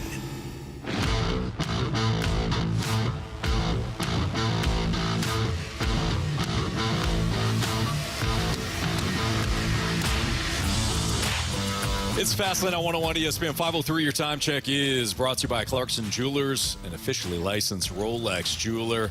So, trade deadline coming about, and we can sit here and we can talk about Garrett Crochet, but it's not going to happen, Carey. Don't even dream about it. Need the Nick Saban cut. It's not going to happen. Stop asking. Stop asking. Jack Flaherty. Well, you know. Same thing. Same thing. Him and Mo, whatever. Eric Fetty. Hey, this guy reinvented himself in the KBO. Tell you why that's not going to happen either, boys. There are 3 teams. There are more than 3, but I'll just mention the 3 that need pitching. They would be, in no particular order. Do tell. The New York Yankees. Oh, boy. They're okay. The Los Angeles Dodgers. Oh, wow. Okay. And the Houston Astros. So a couple of small timers. Yes. No, Jamie. What have they ever done? Huh? What have those 3 organizations What have they ever done? spent money? Hey, I got a couple first-timers over here. No. Oh, right. And the Atlanta Braves, even though they've got good pitching, they can't stay healthy. So, with those alphas, all attacking the top pitchers. We're getting John Brebbia, baby. Well, hey, Breb's having a good year. He's doing fine. Yeah. Like we said earlier, probably going to get Ed Harris from Major League. Yeah, the version of Ed Harris. Oh, no, we might actually get him. Or you might get Rich Hill. Yeah. Ed Harris, alive or not? Oh. What do you think? What was his name? Wow. I'm going to say alive. Okay, hang on. I'm going to say alive, too. I don't like saying, dead. Chelsea Ross. I'm literally Chelsea typing in Ross? Ed Harris. I did, too. I did the same thing. With us? Is he still with us? Oh, wait. No. Eddie Harris from Major League? Yeah, Eddie Harris. Because Ed Harris is an actor. No, he's dead. Is he? Yeah. I don't know. Oh, here it is. Chelsea Ross. I know he... I'm just going to punch in Chelsea Ross. I typed in Major League Baseball. Alive. How'd that work out for you? Not well. Dead. They pulled up the real baseball? He's alive, guys. Yes. Yeah, he's All alive. right, Eddie. All right. Yeah. 82 years old. 82 He was. years old. Wait. This can't be the same guy. Yeah, it is. No, it says he was born in 1976. He's not a year younger than I am. This is the Chelsea Ross. Yeah, I don't know who I've got here. 1942. Yeah, he's 82. Okay, well, this one says 1976. I'm like, Still. he's not looking very good. Maybe it's his son. Maybe. All right, well, either way, I think he's still alive. Good. All right. And nice. we should probably go get him. Yeah. I don't know if he has anything left on the fastball, fellas. Oh, he's got snot on the fastball. Yeah, but that only goes, they check your hands. Yeah, they can't weren't- check it for snot. What are they going to say? Oh, you have illegal snot? I mean, Very it's true. on your hands. Jamie's right on You know this. what? You might have a point. That's the next wave of the sticky icky. Anyways,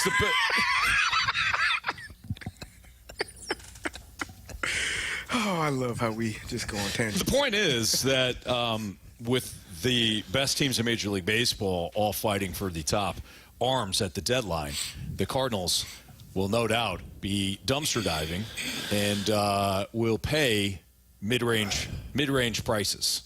Does that not the dumpster bother you as a? It bothers me greatly. Yesterday. Yeah, I said this yesterday. Like the fact that you can't go, or I won't say can't, because you can do pretty much anything. Sure. That you won't go and spend on something that makes you feel like you actually have an opportunity to win a championship or put yourself in a position for the next 2, 3, 4, 5 years to win a championship. Yeah. Like, why? Because you said a word that that really didn't sit well with me. Did it start with F? It started with A. You said alphas. You were talking about other teams. Yeah. And you're not talking about the St. Louis Cardinals. No. When you say alphas. Like, do you know why I said that? I want to know.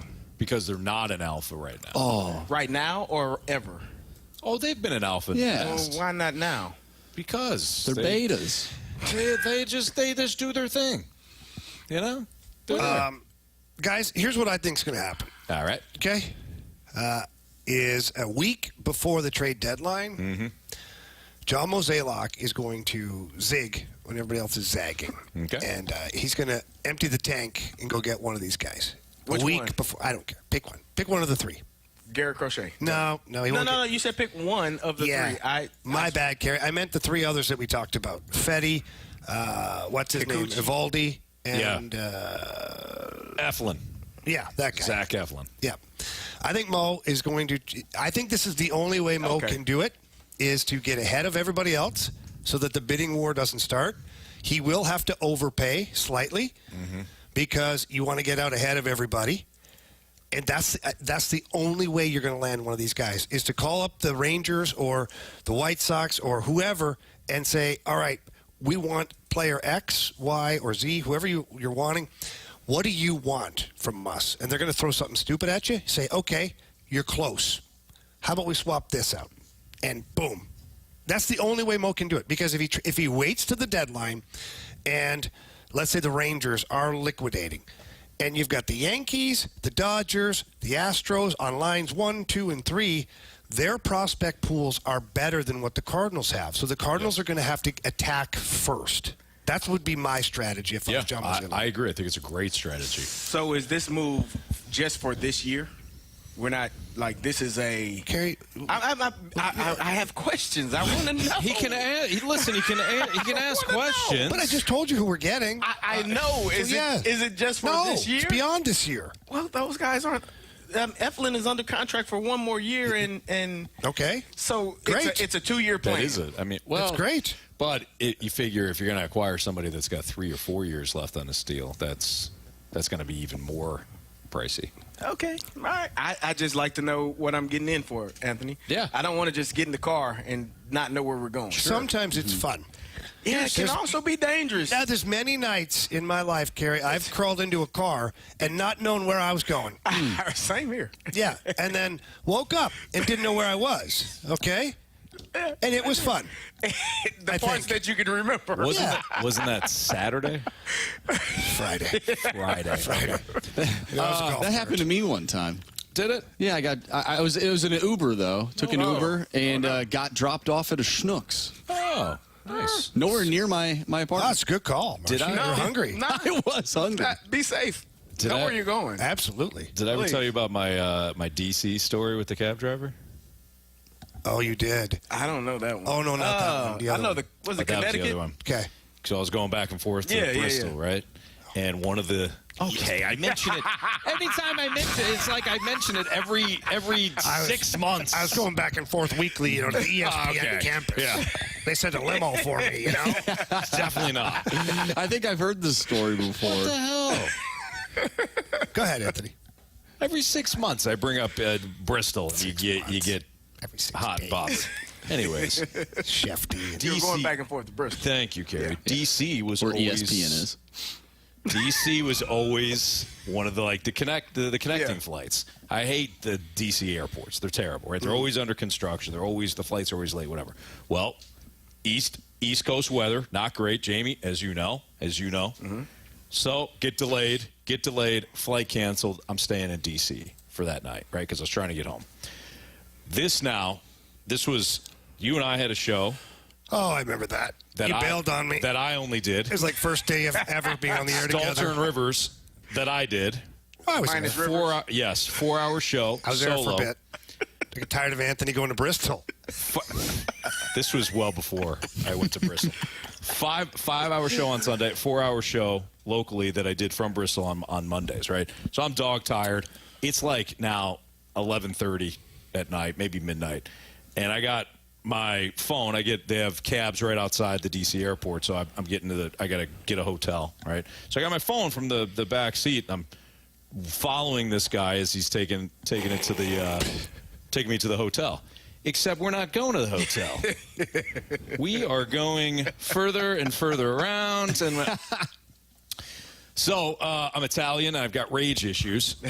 So I was behind him in the passenger seat. I just slid over to the driver's seat, and I say, hey, where are we going? Where are we? He's like, oh, the hotel. You mentioned the hotel. Oh, there's a hotel. It's right over here. I go, that's not where my GPS. That's not what my GPS is saying. Where are we going? Oh, no, this is a different route. I go, I will strangle you with your own seatbelt if you don't take me to the airport or to the hotel right now. I go, I'm in perfect position. I will strangle you with your own seatbelt. Oh, sir, we'd crash. I don't care. I'm willing to do I'm it. willing to do that. Somewhere where I'm going to be in harm's way either way. Yeah. I saw that little car and the GPS go rip, and went right to the hotel. Lo and behold, it's about a 5-minute drive, Carey. Yeah. And this is because it was a cab, too, so it's not like there's one set price like Uber or Lyft. Or driving up the price, man. Yeah, exactly. Oh, yeah, I don't. Man, what a smart guy. Take me where I need to go. Yeah. I used to tell the cabbies in like the towns where I would get traded and not know where things are, whatnot. I'd say, hey, listen, take me there the fastest way possible. The quicker you get me there, the bigger the tip. There you go. Great call. And they said, we always want the tip. I said, perfect. Okay. Who doesn't? I mean, Europeans don't really like being tipped. That's not true. Depends where you're at. That's fair. All right. Brandon Kiley threw out an interesting trade hypothetical for the Cardinals involving Brent Rooker. Would you give up Nolan Gorman and Gordon Graceffo for Brent Rooker? We'll get into that next on 101 ESPN.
The Missouri Athletic Club, 2 excellent clubhouses, 2 locations, 1 downtown. I love going downtown to the MAC for various events, and also Cardinals games during the summer. Park there, parking's great. Either I walk to the Cardinals games, or the family and I will take the shuttle from the MAC down to Busch Stadium or the West Clubhouse.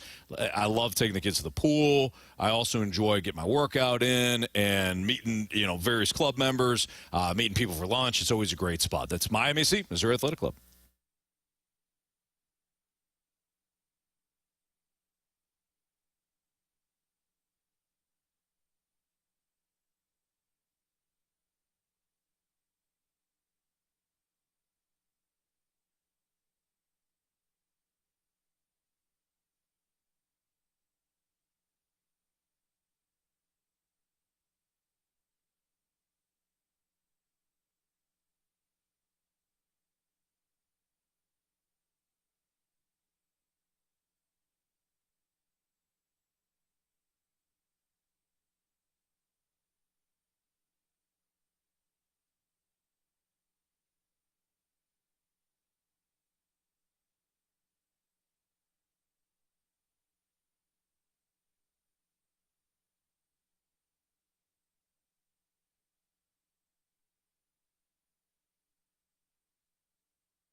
back to the Fast Lane at Blues Youth Camp.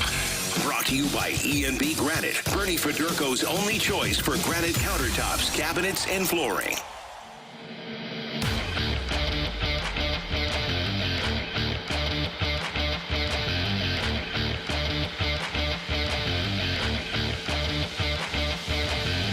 It's the Fast Lane on 101 ESPN. We do have some Bud Bash tickets to give away right now. Opportunity to win a 4-pack of tickets to next Tuesday night's Bud Bash game for Cardinals versus Rangers. Next week's Bud Bash game features a limited edition Steve Klein bobblehead. You can text in now 314-399-9646 to win Budweiser Bash tickets for Cardinals versus Rangers on July 30th at Busch Stadium. Get all the details on this season's series of Bud Bash Cardinals games now at cardinals.com/promotions. We talked earlier in the show. We went to the batting cages for some practice for the home run derby, and one of us got hurt. Who got hurt? Which member of the Fast Lane got hurt at the batting cages earlier today? If you have the correct answer, text in 314-399-9646. You'll go see the Budweiser Bash games for the Cardinals and Rangers coming up. So should be a lot of fun. Should be a big event. Absolutely, no doubt about it. All right, Carey, Marshy, Jamie. Yeah. Would you trade in a hypothetical deal laid out there by the one and only Brandon Kiley? Would you trade Nolan Gorman and Gordon Graceffo in order to get Brent Rooker from the Oakland A's? So, 29 years old, still has 4 years of arbitration. My answer is no. And here is my answer. Anthony asked you this question before. Your answer is no. I asked you this question before the show started. Yeah. So I'm going to do that again. Mm-hmm. What is more coveted in Major League Baseball? A right-handed bat with pop or a left-handed bat with pop? A left-handed bat with pop. They're more rare. And Rooker's 29. Still has team control arbitration, which is great. He's 29. Yep. So he might be fizzled out by the time you get to years 2 or 3. Who knows? Look what's happened to guys like Nolan Arenado. Like, it happens. Yeah.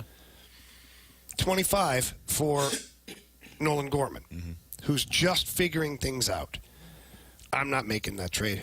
And I'm certainly not adding a pitcher to that trade. No chance. If you want that trade, it's going to be a straight up. And this is where the Cardinals, I think, have to be careful. They need that right-handed bat right now with some pop.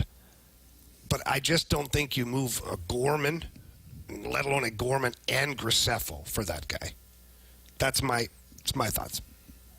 Carey Davis. I agree because of the age primarily. You're talking about 5 years in age difference, Nolan Gorman. But Nolan Gorman is leading the league in strikeouts. Brent Rooker is batting .290 and with an OPS of 939. How many Ding Dong Johnsons? He's got 22. 22. Yeah. Gorman's got what, 18? 19. But he's batting .20. Yeah, but what about RBI? And 702 OPS. He's 206. What about RBI? 50 for Gorman. Yep. And 67 for Brent Rooker. Okay. Rooker's he's having himself one of the best seasons. I still would say at 29. I still would say no, though, only because of the age. I hate watching Nolan Gorman swing and miss. I absolutely hate it. It's one of the things that pains me in life to see that. I don't even really get excited when he hits home runs. Like, it's that bad. It is because the pain of striking out so much, it does something to me. I expect you to hit home runs. I expect you to do every that. single at bat. If you could, that'd be great. That'd be nice. Is that asking too much? Probably. I mean, maybe, but yeah. But I still wouldn't make that trade. Okay. No. Marshy. Oh boy. I think the only reason you do it is because you don't know what you're going to get from Paul Goldschmidt and Nolan Arenado, not only for the second half of this season, but the following season. So then if they're not producing from the right side of the plate, then yes, you would then covet another right-handed hitter. And if you could get that right now from Oakland, perhaps you do make that move. But, I mean, Nolan Gorman could become Brent Rooker. Brent Rooker's been in the majors for quite some time, and he's just now finding his stride. Last couple of years. So I'll say no, but I wouldn't be mad if it happened. Anthony disagrees. What do the Cardinals need most right now offensively? A right-handed bat. Pitching. I said offensively. Well, that'll help your offense. If you A get right-handed bat. No. Anthony's not making that trade. There you go. What do they need? Pitching. Offensively, what do they need? A right-handed bat. That's right. Somebody that can hit in the middle of their order. Because Brendan Donovan is hitting the middle of the order right now. Because Nolan Arenado and Paul Goldschmidt aren't getting the jobs done. And Paul Goldschmidt is on the last year of his deal. Nolan Arenado might just be somebody that's like in the 15 home run range as opposed to what he was previously, which is, 25 and up, right? Brent Rooker is an absolute stud. 165 WRC plus. He's got, as Carey mentioned, 22 home runs. He hits for average. He's at 290 right now. Slug 571. You don't know what Nolan Gorman's going to be. Nolan Gorman, we keep saying, he might be Schwarber. Okay, if he turns into Schwarber. Gordon Graceffo, okay, well, this is why you acquired a lot of the pitching that you did at the deadline last year. You want a middle-of-the-order bat. That's not too bad of a price to get a middle-of-the-order bat and somebody that's going to be cost control for several years to come. Late bloomer at 29, so what? Put him in the middle of your order. Now look at that puppy. Tell me you don't like it now. So you do want him? Yes, I'm making that deal. You said no. I didn't say no. You were projecting. You said no. You were saying, I didn't and then Jamie said, "Oh, Anthony's not making that deal." You guys made the argument for me. You're not making that deal. I thought you said no. He did say no. No deal. What about okay? So is it strictly because of Nolan Gorman, or is Gordon Graceffo being a part of that change things for you? Like, let's say they get rid of Gordon Graceffo out of this picture. Does that change things? If it's just Nolan Gorman, I like the deal even more. Yeah, I was going to say, I don't think Gordon Graceffo matters to him. No, I mean, what about to you guys? I agree with Jamie in that if you can swing this deal without Graceffo, of course. Yeah. If it's a straight up, sure. But okay, think of it this way: Mason Wynn, no, Alec Burleson, Wilson Contreras, Brent Rooker. I mean, that does sound pretty nice. Until he fine. Until oh, come on, Jamie. 165 WRC plus. But then you're losing Gorman's bat. Yes, you are. Here's the thing, though. So, Price doing business. Here's another thing to that. It would make your starting nine a little bit more easier to figure out because you could throw him in the outfield. You can move Donovan to second base. Mm-hmm. And if Tommy Edman comes back... Can you really throw him in the outfield, though, Marshy? Come on. You just put Burleson in the outfield and make him the DH. That would work. That's the play is to play him at DH. But here's the thing. If you acquired Rooker, it's DH. Yeah. Well, eventually he would have to play the outfield if Wilson Contreras DHs. Yeah. Yes. Yeah. Then but you probably couldn't have both him and Alec Burleson in the outfield. There you go. Who's not unless playing? Michael Ciani's covering everything out in center field. Last time I checked, he still plays on the team. Yeah. And who needs defense when you're scoring 9 runs? Are you there's no concern for you that this surge of power and really consistent play just happened last year for him? Like, that's not a concern. That's my concern is why now? Like what happened? Last year and this year, yeah, at 28 and 29 years old is when it finally clicked. I mean, sometimes players don't develop until 28, 29, and he's But they're never those players are those players are usually pretty good, and then it clicks and becomes greater. So he hit 30 home runs last year, right? You say, "Oh, it's a fluke." They can't do that again. He's got 22 right now. Probably hit at least 30, if not surpass it. Yeah, I guess I'm a little surprised by you, Carey, where you're like, go for it. Let's make a deal. It doesn't mean just be dumb. No, I don't think that's dumb at all. But when you look at the numbers, and I'm saying prior to last year, he had 10 home runs. Yeah. In 4 seasons. Carey's right. In 3 seasons. 1, 2, 3. That guy sucks. He had 7 games in 2020. He's 58 games in 21. Why is he not playing? Why is he not playing, Anthony? I don't know. He's a late bloomer. He's playing now. A late bloomer. Yeah. Aaron Judge is a little bit older than you would probably expect. Thank you. Guys, I guess you guys don't want now Aaron. this guy's You don't Aaron want Judge. I never said that. You literally just said I never said that. I'm just saying. No, it's fine. You guys don't want Aaron Judge on your team. Oh, my goodness. All right, we got the biggest question Aaron of the Judge day. can at least play in the Aaron outfield. Judge was an all-star at 25. We got Beat the Streak and biggest question of the day next on 101 ESPN.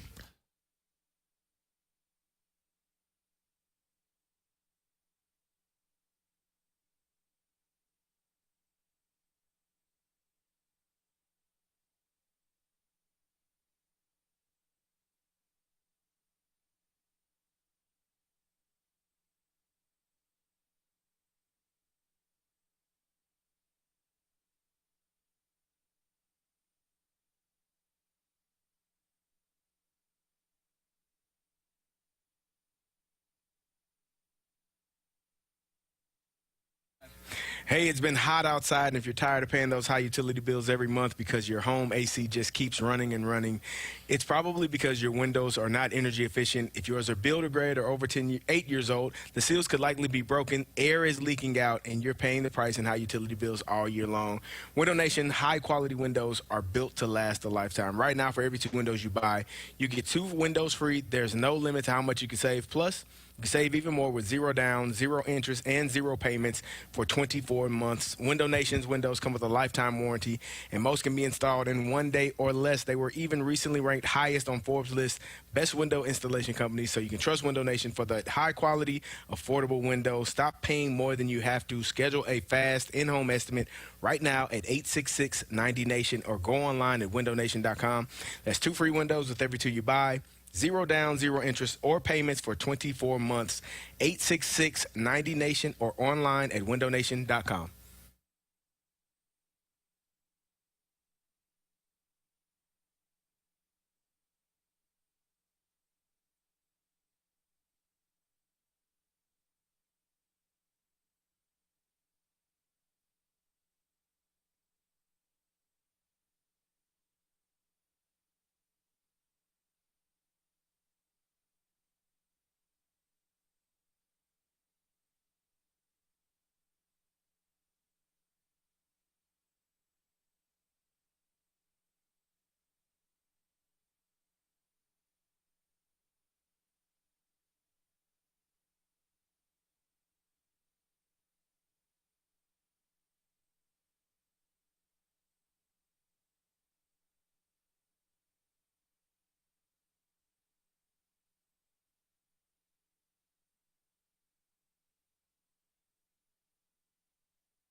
Grant Francis here with a SportsCenter update brought to you by Saliga Heating and Cooling. Cardinals couldn't get the job done last night. They fell 2-1 in the first game against the Pirates. Andre Pallante had the start. He went 6 innings, only allowed 3 hits and 1 earned run, but the Cardinals couldn't get the bats going as they fell 2-1. Tonight they'll look to rebound in Game 2 of that series in Pittsburgh. Lance Lynn gets the start tonight going up against Paul Skeens. A 5:40 first pitch tonight from PNC Park.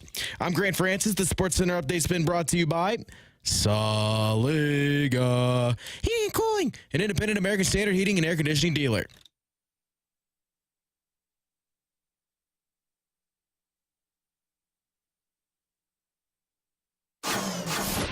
It's time for the Fast Lane's biggest question of the day. It's the Fast Lane on 101 at ESPN. Time for the biggest question of the day. What do you got, Marsh? All right, we got a question from the 573. Of course, the Cardinals are taking on the Pirates this series. 573 wants to know, do you guys think this Pirates team has the best chance in the National League Central to win a 5-game playoff series? Because I'm slowly starting to think so due to their rotation. Ooh. In the NL Central? That's spicy. Yeah.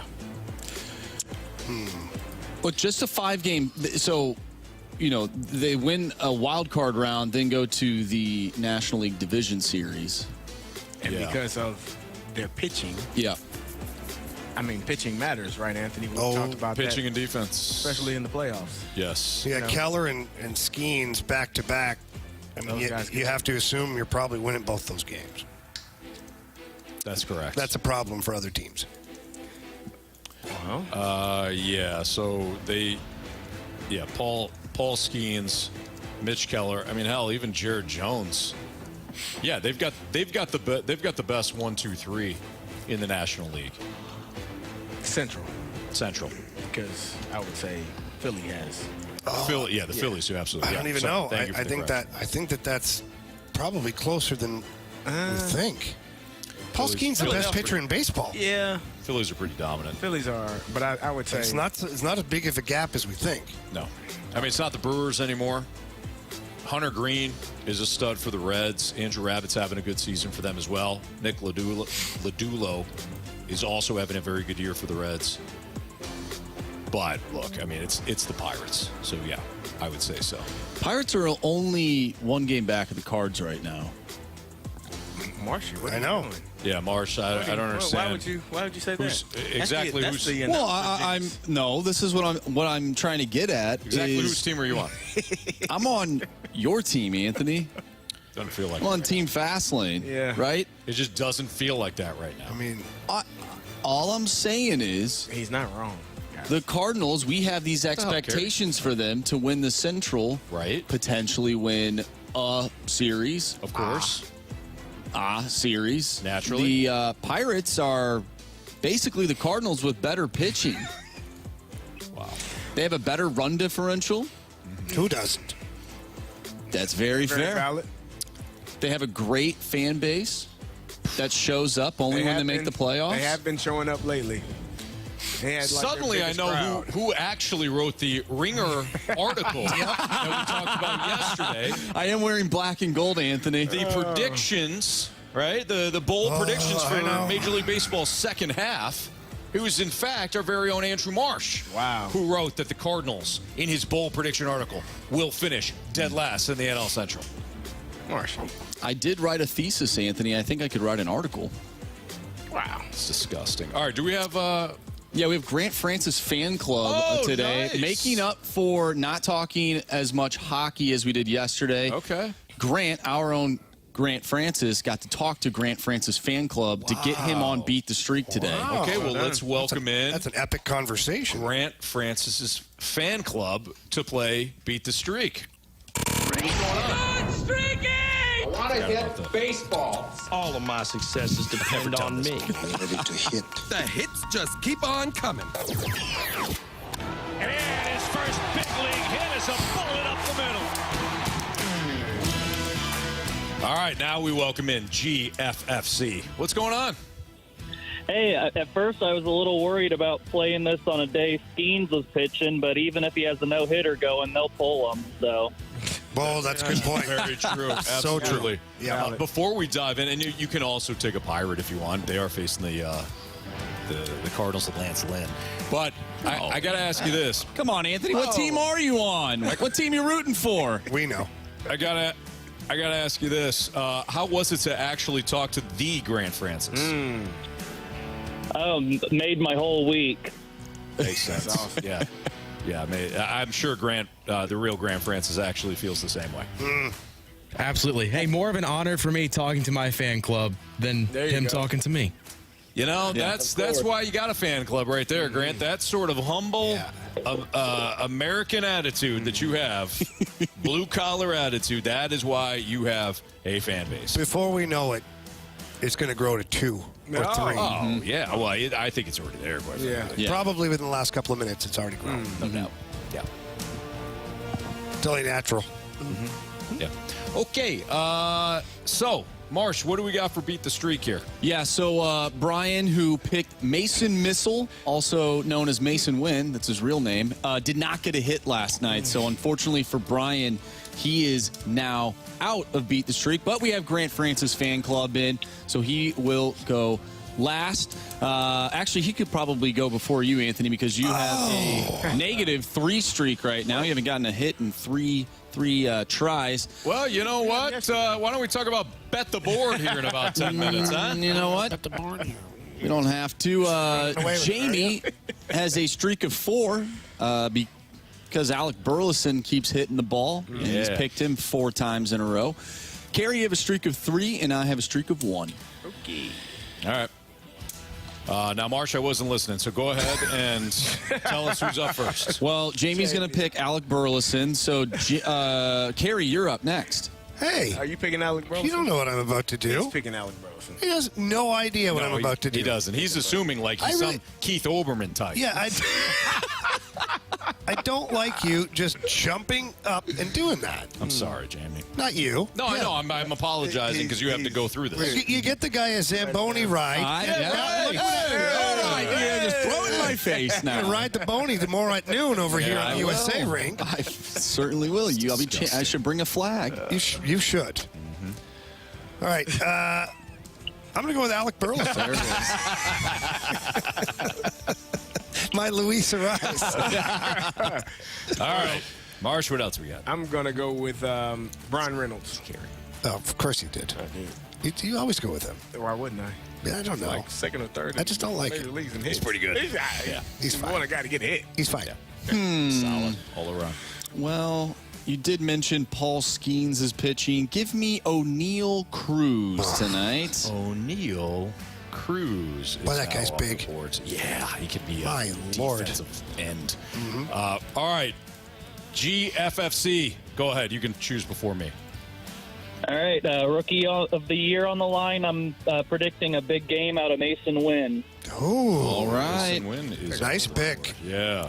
Take a 2-home run night, actually. Why don't you give me Andrew McCutcheon? Which team you rooting for? The Cardinals. Okay. All right. Just don't think anybody's going to hit the Skins. That's correct. Me too. Yeah. All right. GFFC, we appreciate you. Thanks for listening. Thanks for playing. Thanks. Hope to talk tomorrow. Absolutely. All right. Sounds good. There you go. We're live at Sensing Community Ice Center. We do have Bet the Board. We do have criticisms and compliments. And we also have our 3 stars of the day. All coming at you next on 101 ESPN.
Fast Lane, live from Blues Youth Camp. Brought to you by E&B Granite, Bernie Federko's only choice for granite countertops, cabinets, and flooring.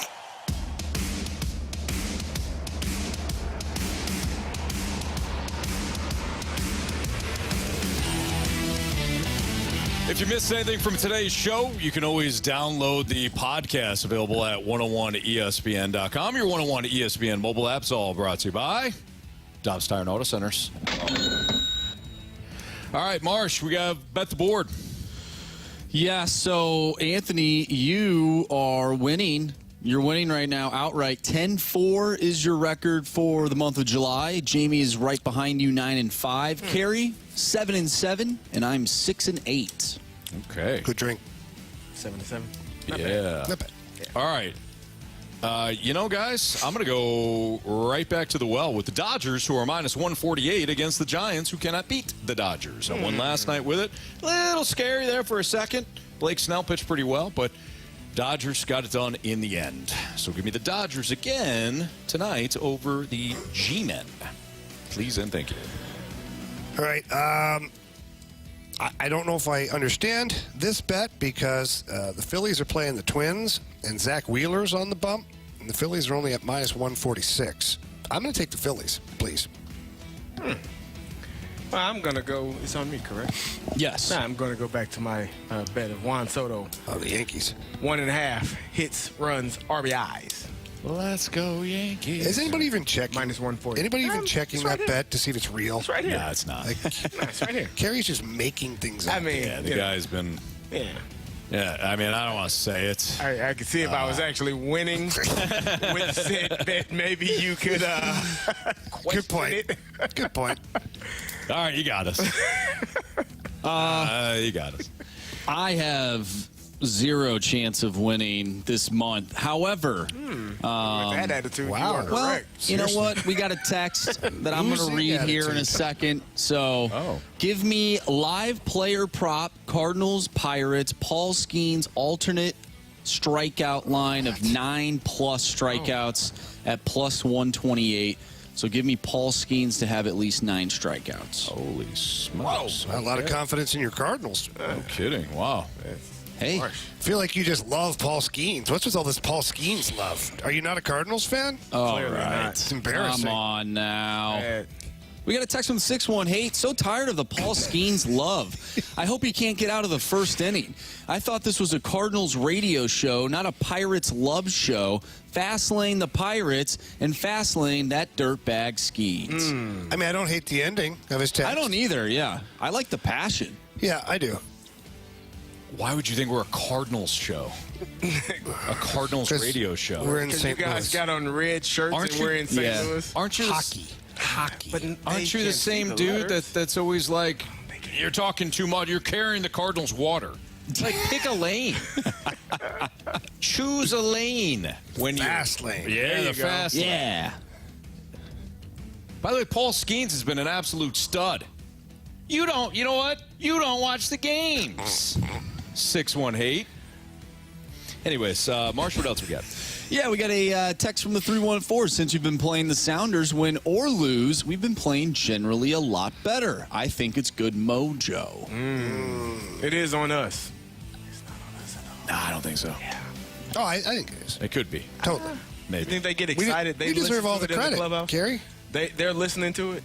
Yeah. I know for a fact that when the lineup game comes out, the trainers yell into the clubhouse, and they stop everything, and they turn on 101 ESPN. This is how they found out who was starting. Tyler O'Neill's girlfriend, her Oh, yeah. favorite part of the day This was is the true. lineup game. And she listened daily to the lineup game.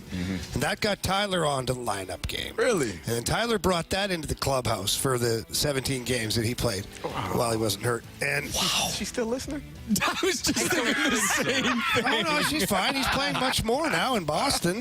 Yeah, I don't think she I is. know. And Ollie loves it, too. Ollie loves hearing us break down his lineup, especially when we don't like it.